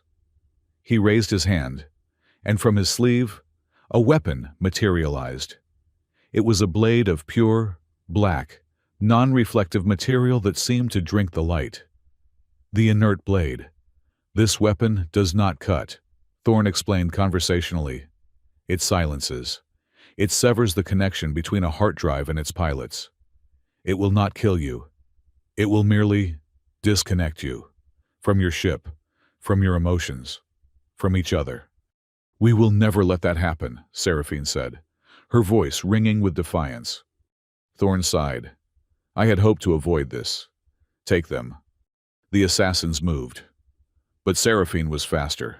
She lunged, not at Thorn, but at a nearby emergency fire suppression control. She slammed her palm on it, and the corridor was instantly filled with a blinding white cloud of extinguishing foam.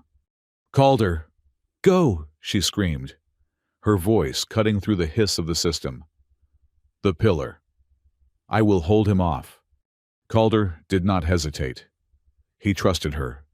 He ran, plunging into the disorienting whiteout, heading for the central spire. He could hear the silent blasts of the umbral assassins' weapons behind him, the clang of metal as Seraphine, using a discarded maintenance panel as a shield, engaged Thorn in a desperate battle. He broke free of the foam and found himself at the base of the great spire. A single access corridor led into its core. The air grew even colder as he entered. The metallic walls were seamless, the only light coming from cold, blue strips along the floor. A low, subsonic hum vibrated through the deck plates, a sound that felt like the absolute zero of emotion.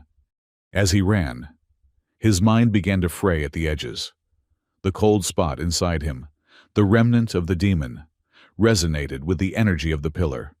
The hum grew louder, and with it came images. He was back on Ashfall.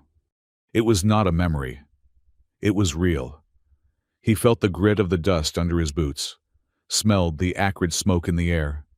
He saw the sky burning. He heard the screams. He saw his mother, her face streaked with grime, trying to pull him toward the shelters. Then the image twisted. He saw his mother looking not at him, but at a projected image on a data slate. It was an Imperial command, authorizing the pacification, and at the bottom of the order was a signature, written in a clear, elegant hand.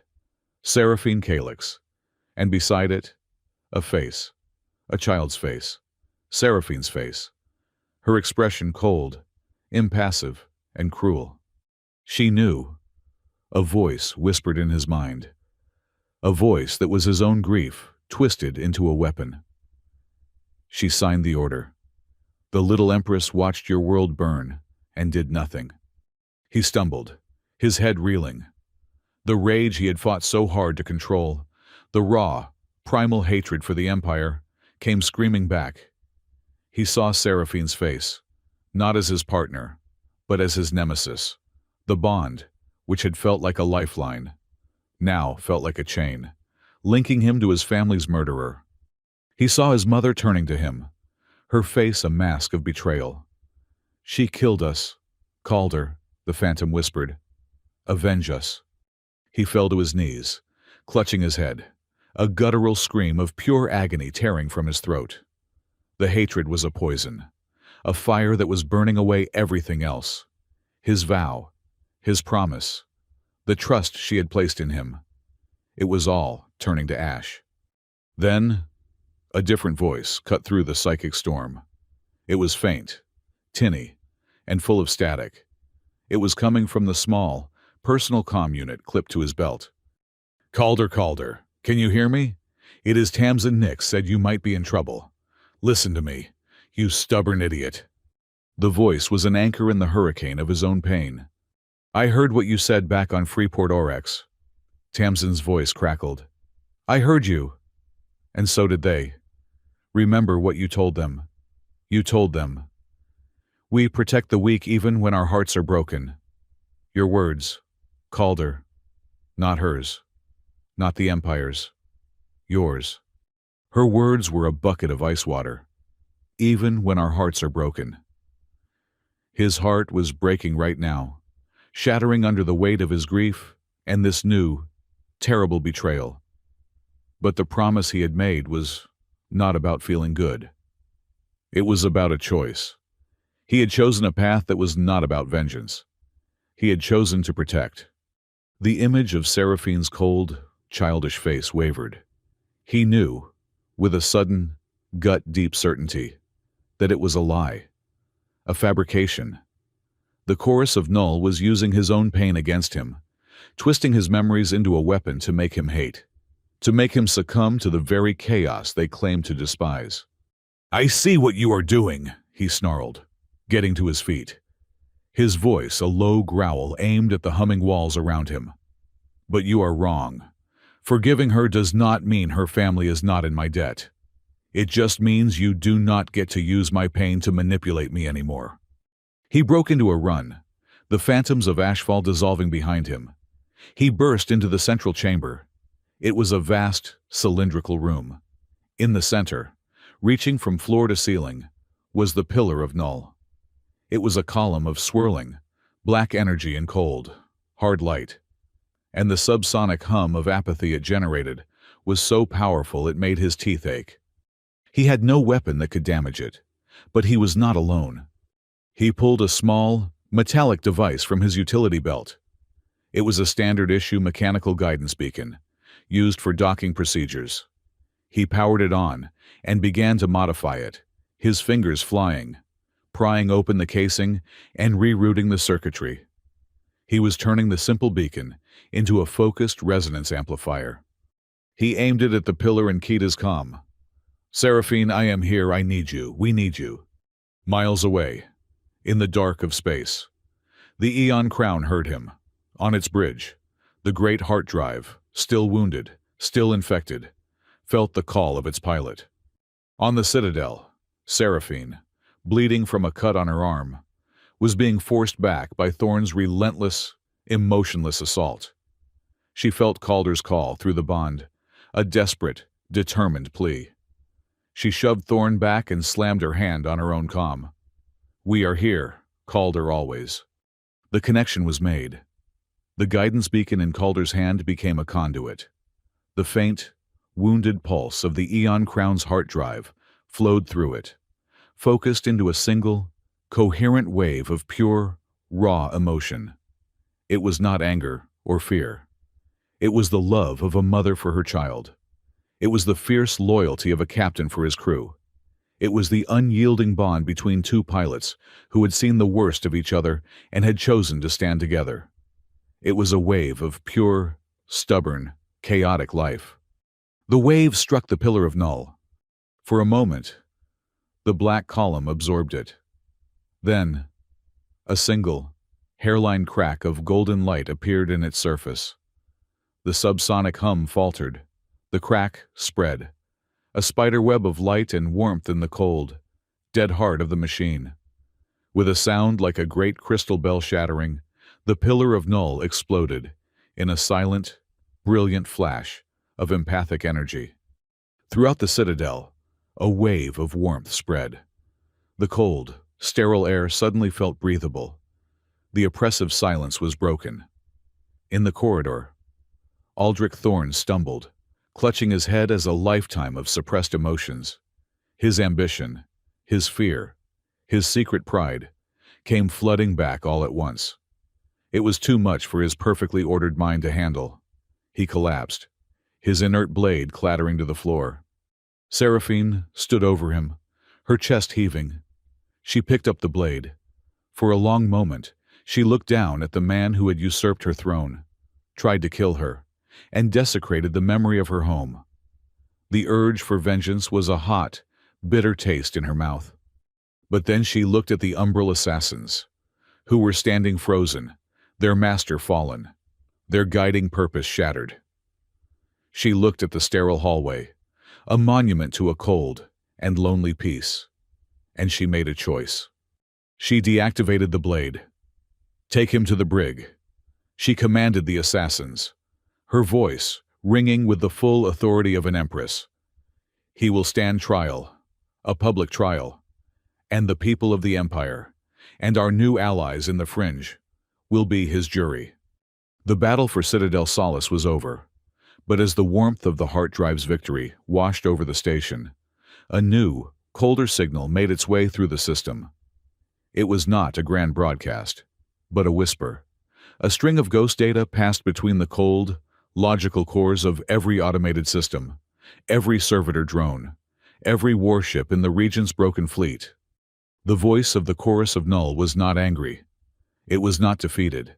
It was calm, patient, and it whispered a single, chilling message. Emotional variable acknowledged, system recalibrating. The great silence is not an end. It is a process. The final engagement has not yet begun. The aftermath of victory was not a triumphant roar, but a profound, collective sigh of relief. The destruction of the Pillar of Null had not just broken the region's primary weapon. It had lanced a boil on the soul of the Citadel. The oppressive, sterile silence was gone, replaced by a low, humming chaos that was infinitely more alive. Voices echoed in the corridors for the first time in years. Servitor drones, their cold logic no longer reinforced by the Pillar's field, occasionally paused in their duties as if confused. The change was palpable, a psychic fever breaking. Calder felt it as a slow, creeping thaw. The gray numbness in his mind began to recede, though a persistent chill remained, a scar on the bond where the demon had struck. He spent the first few days in the Eon Crown's medical bay, not because he was physically injured, but because the flood of his own returning emotions was exhausting. He could feel Seraphine's presence more clearly now, a constant, warm light at the edge of his consciousness. She was a whirlwind of activity, her days consumed by emergency council meetings, military briefings, and the immense, tangled task of untangling a decade of Aldrich Thorne's cold, meticulous tyranny. The Citadel itself was a strange new world. Carrick's freighter, the Void Trader, was docked in a bay once reserved for Imperial dignitaries, and its roughneck crew now drank alongside stunned, ramrod-straight Imperial guards in the station's main cantina. Cathar merchants and Phylan emissaries walked the formerly sterile halls, their presence a vibrant, chaotic affront to the Citadel's old order. It was an occupation, but it felt more like a liberation. 2 weeks after the battle, Seraphine stood before the Grand Convocation, a vast assembly of Imperial nobles and the newly arrived representatives of the Fringe Alliance.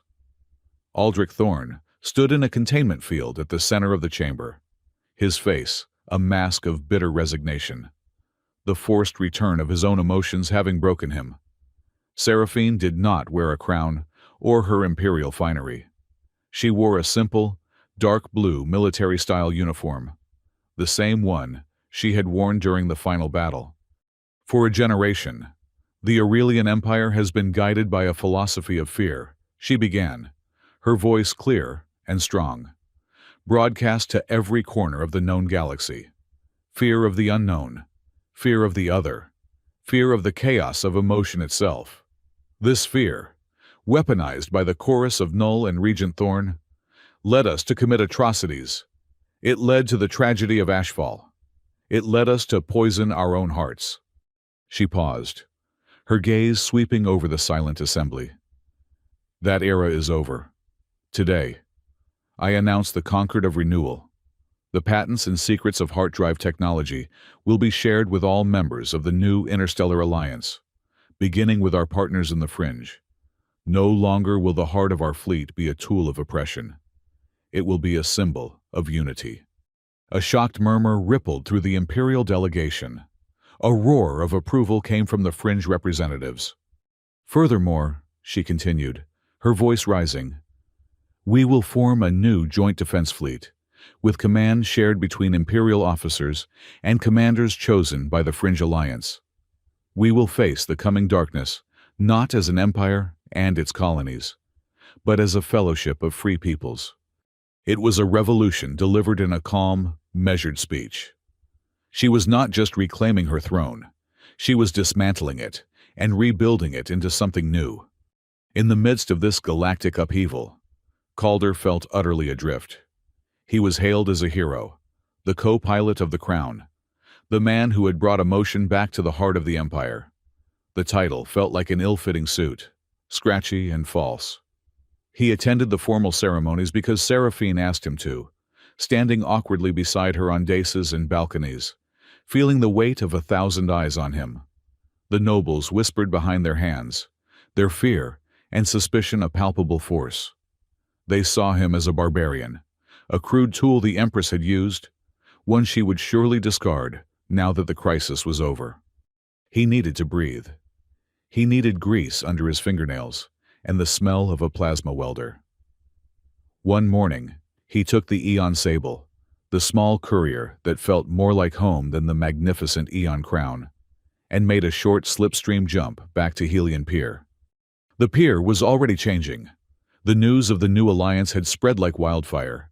Imperial tariffs had been lifted, and for the first time, there was a sense of optimism in the grimy corridors. His workshop was exactly as he had left it, a chaotic mess of tools and scorched metal, the scars of the Umbral assassin attack still visible on the walls. He spent a week there. He repaired the busted door. He recalibrated the magnetic crane. He took on a few small jobs for old clients, feeling the familiar satisfaction of diagnosing a faulty power conduit and bringing a dead machine back to life. It grounded him. It reminded him of who he was before he had been swept up in this grand, terrifying destiny. On the last day, he hung a newly welded sign over the main door. It read, Mason's Ship Repair. We fix ships, not hearts unless it is an engine. When he returned to the Citadel, Seraphine was waiting for him in the Eon Sable's docking bay. She was not wearing her uniform, but a simple set of gray civilian trousers and a tunic. I was worried, she said, her voice quiet. Just had to get my hands dirty, he replied, holding up his grease-stained hands. Remind myself I am still a mechanic. You are more than that, Calder, she said softly. I know, he said, his gaze serious. But I need to be that too. I cannot be just a symbol, a consort. They walked in silence for a few minutes, making their way to the ship's small galley. The bond between them was a comfortable, familiar presence, a quiet hum of shared understanding. The ice shard of the demon was still there, a tiny, cold knot, but it was no longer painful. It was just a scar. Seraphine prepared 2 bulbs of hot calf, her movements efficient and practiced. She slid one across the table to him. This bond, she began, choosing her words carefully. It forced us together. It made us see into each other's deepest secrets, our greatest pains. We have been through a war together, inside each other's minds, but we have never been on a date. Calder looked up, surprised. A faint blush touched her cheeks. We have never had a normal conversation that did not involve the fate of the galaxy, she continued. We have never chosen to simply be with each other, without the pressure of the bond or the threat of assassins. "I would like to try." She met his eyes, her own filled with a hesitant, hopeful light.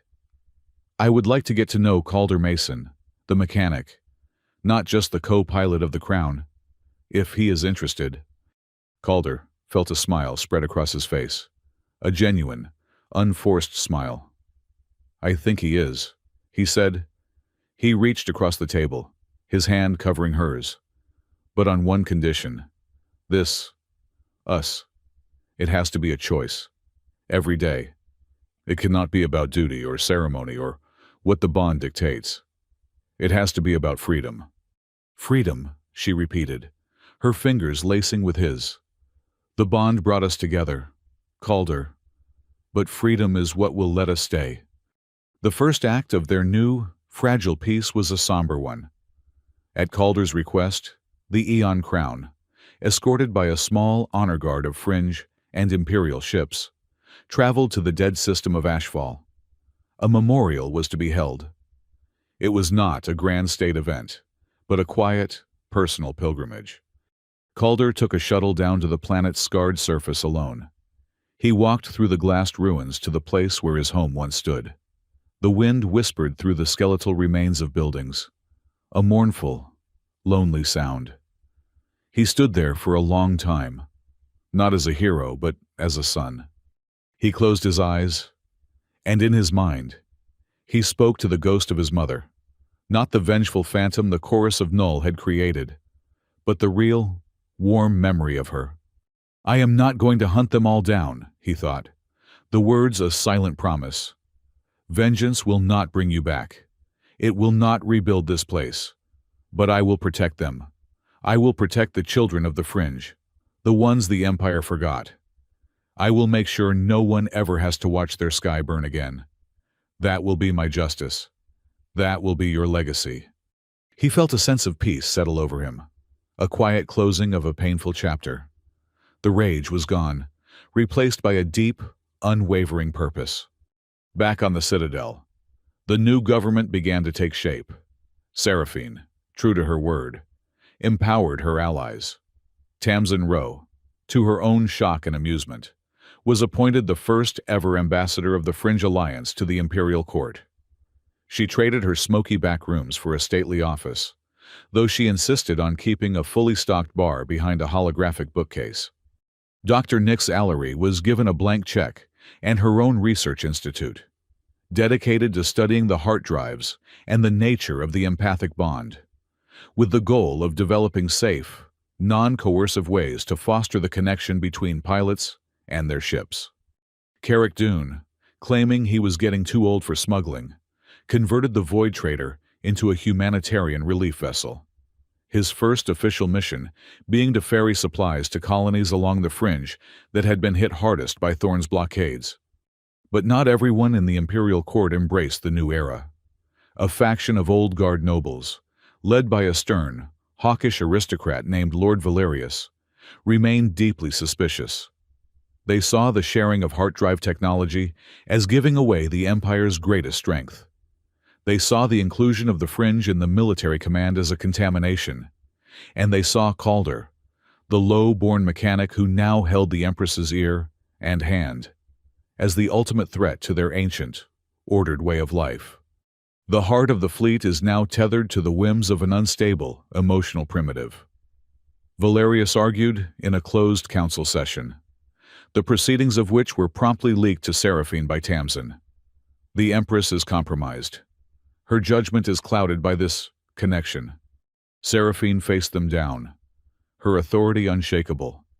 Calder Mason's instability is what saved us when your cold logic failed, she countered, her voice ringing with passion. His primitive heart was strong enough to break the pillar of Null. He is the living embodiment of what this empire has forgotten, that our greatest strength is not in our steel, but in our spirit. She stood as his guarantor, her faith in him absolute. And for now, the dissent was silenced, though not extinguished. One evening, after another grueling day of political maneuvering and logistical nightmares, Seraphine found Calder on the forward observation balcony, of the Eon Crown. It was a vast, open space, protected by a transparent energy field, offering a breathtaking view of the star-strewn void. They stood together in a comfortable silence, watching the distant nebulae paint the darkness with strokes of impossible color. "It is beautiful," she said softly. "I have spent my whole life looking at views like this, from palace windows and warship bridges. But I do not think I have ever truly seen it before." "What is different now?" he asked. "You," she said simply, turning to face him. "Before, I was always alone, even when surrounded by people.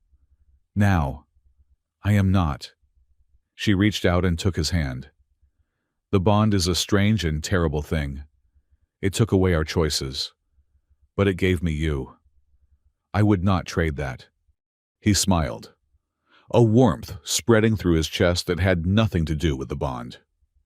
"Good," he said, "because you are stuck with me." They stood there for a long time, two small figures against the vast, silent backdrop of the cosmos, their hands intertwined. They had found a moment of peace, a quiet harbor in the storm.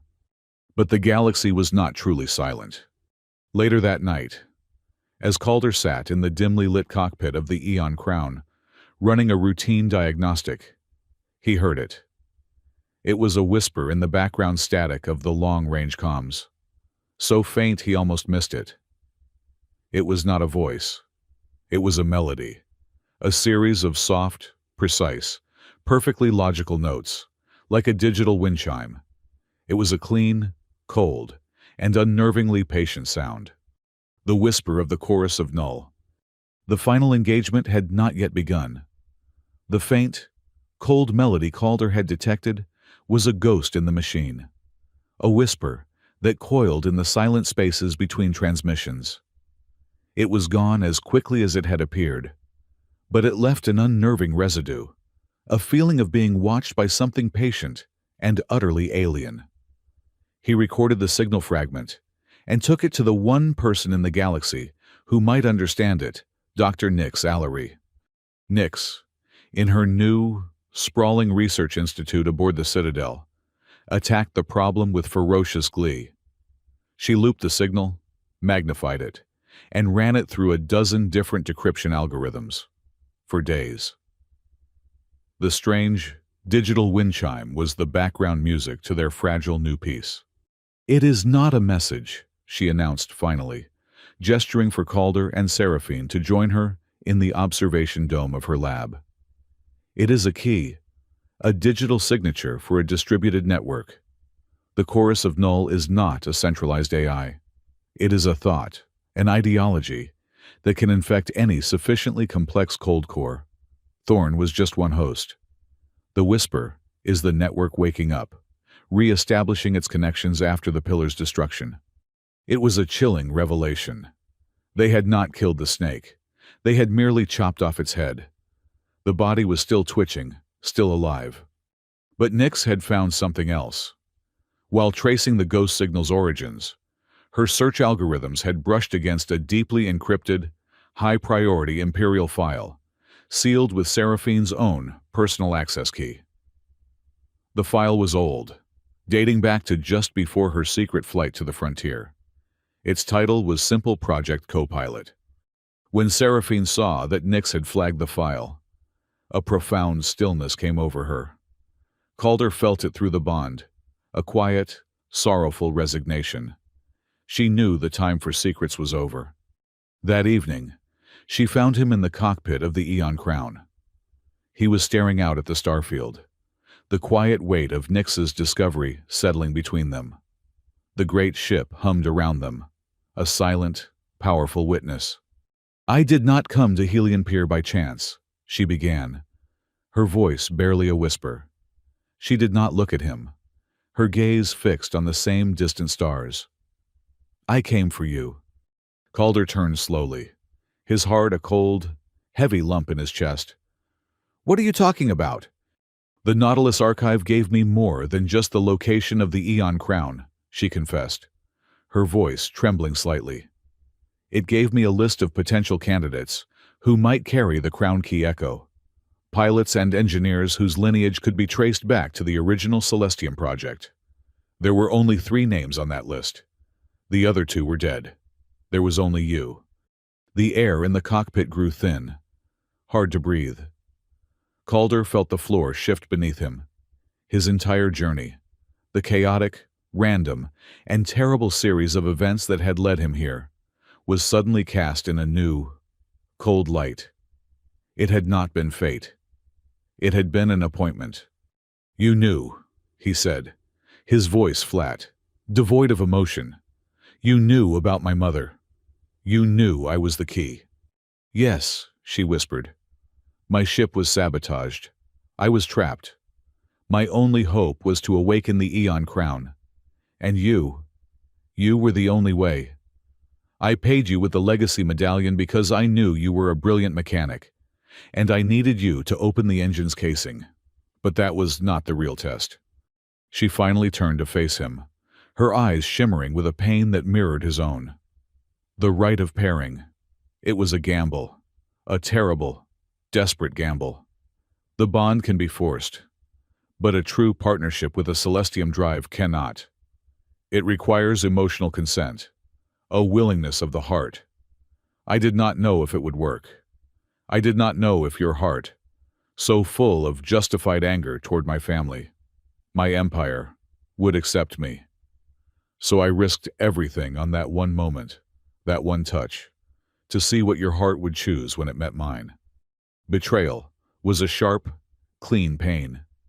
He felt like a fool, a tool, expertly chosen and manipulated.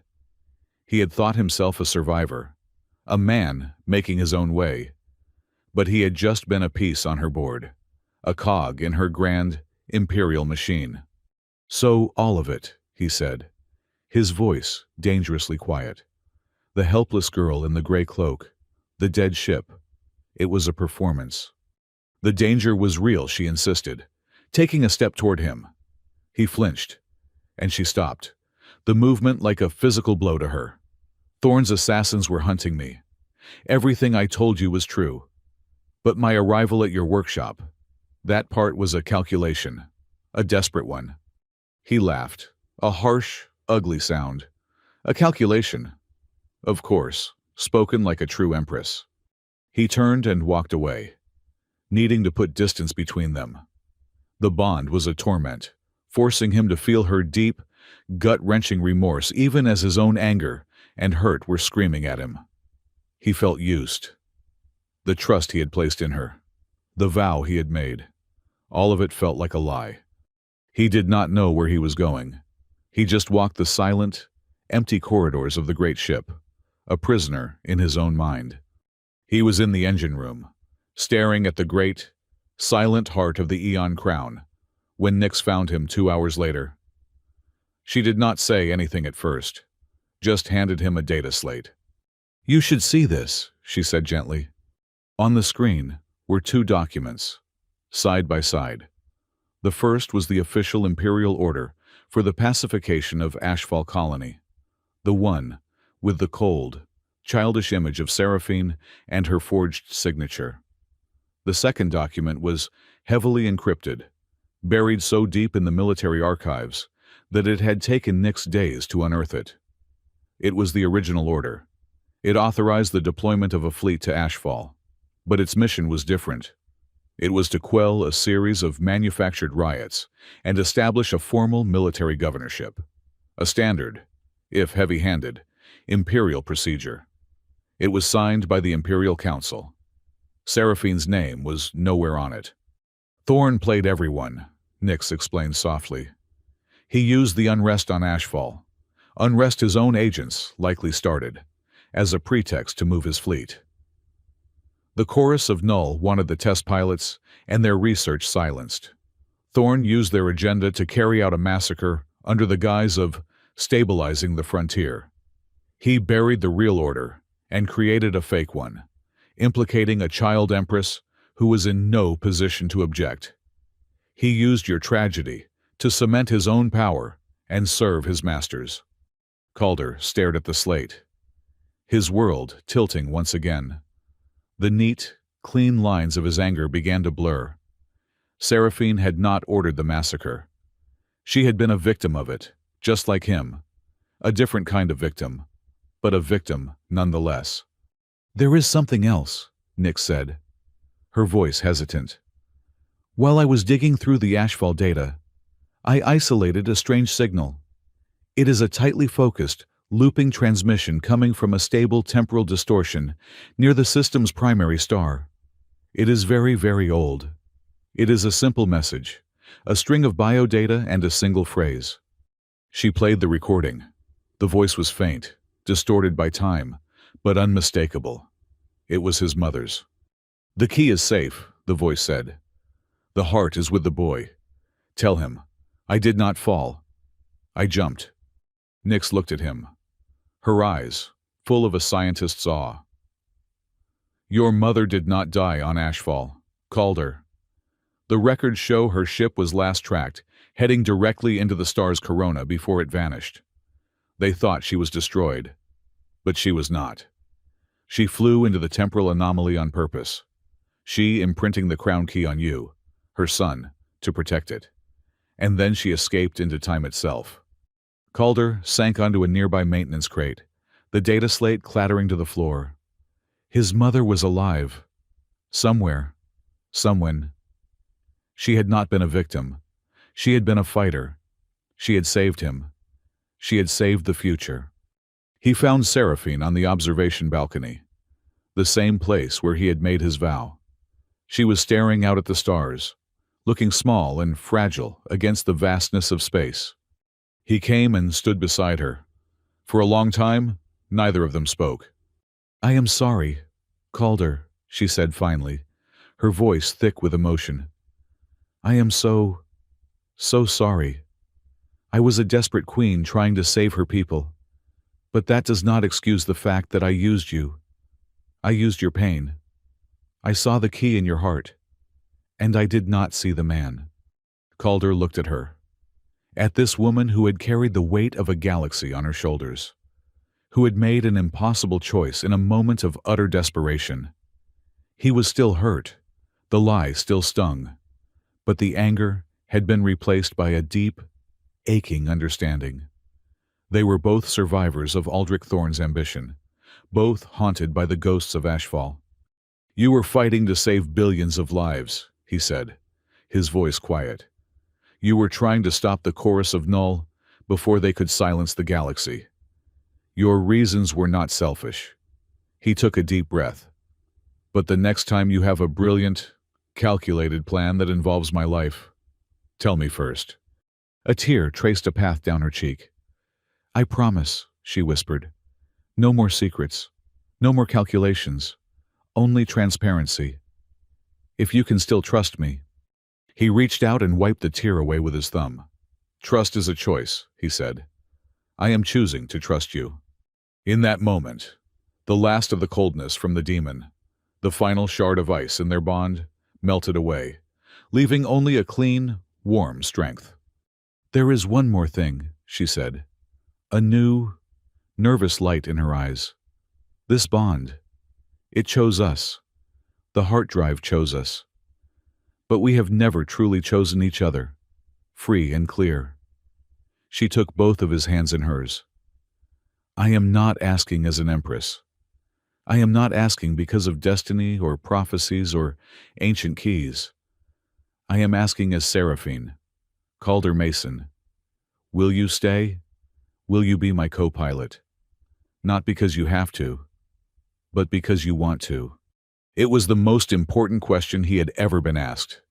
It was a proposal, not of marriage, but of partnership, an offer of a shared future, built on choice, not on chains. He looked into her eyes, and he saw his home. "I am staying," he said, his voice thick with an emotion he did not hide. "I am staying for you. I am staying for this magnificent, stubborn ship. And I am staying for all the kids on all the ashfalls out there who need someone to watch their sky." Their first act as true partners was not to plan a war, but to build a future. They established the Aurelian Fringe Flight Academy, a great university in orbit around the Citadel, dedicated to the art and science of the heart drive. It was open to any species, from any world. Its curriculum was designed by Nix, its logistics managed by Tamsin, and its primary lesson was one of human values: that true strength came from empathy, that the duty of the strong was to protect the weak, and that technology without a heart was a dead and empty thing. The threat of the chorus of Null remained. The cold, patient melody still whispered in the static between the stars, a promise of a final, silent war to come. But now, when they looked out at the darkness, they were not alone. They had each other. They had the chaotic, vibrant, and fiercely loyal Fringe. They had a reformed empire, slowly, painfully learning to lead with its heart instead of its fist. And they had the Eon Crown. In the final, quiet moment before they were to address the first graduating class of their new academy, Calder and Seraphine stood on the bridge of the great ship. The stars glittered on the main view screen, a field of endless possibility. Without a word, he reached out his hand. She took it. It was not a gesture of ceremony or ritual. It was a simple, profound choice. As their fingers intertwined, the great heart drive of the Eon Crown, feeling the pure, unforced harmony of its two pilots, began to glow. It was not the searing, brilliant light of a weapon being activated, but a warm, steady, golden radiance that filled the bridge with the light of a new dawn. The song of the engine was not one of war, but of love. A love that had been tested, broken, and reforged, stronger and truer than any steel. A new slipstream path opened before them, a shimmering gateway to an unknown future. The stars were calling, and together, they were ready to answer.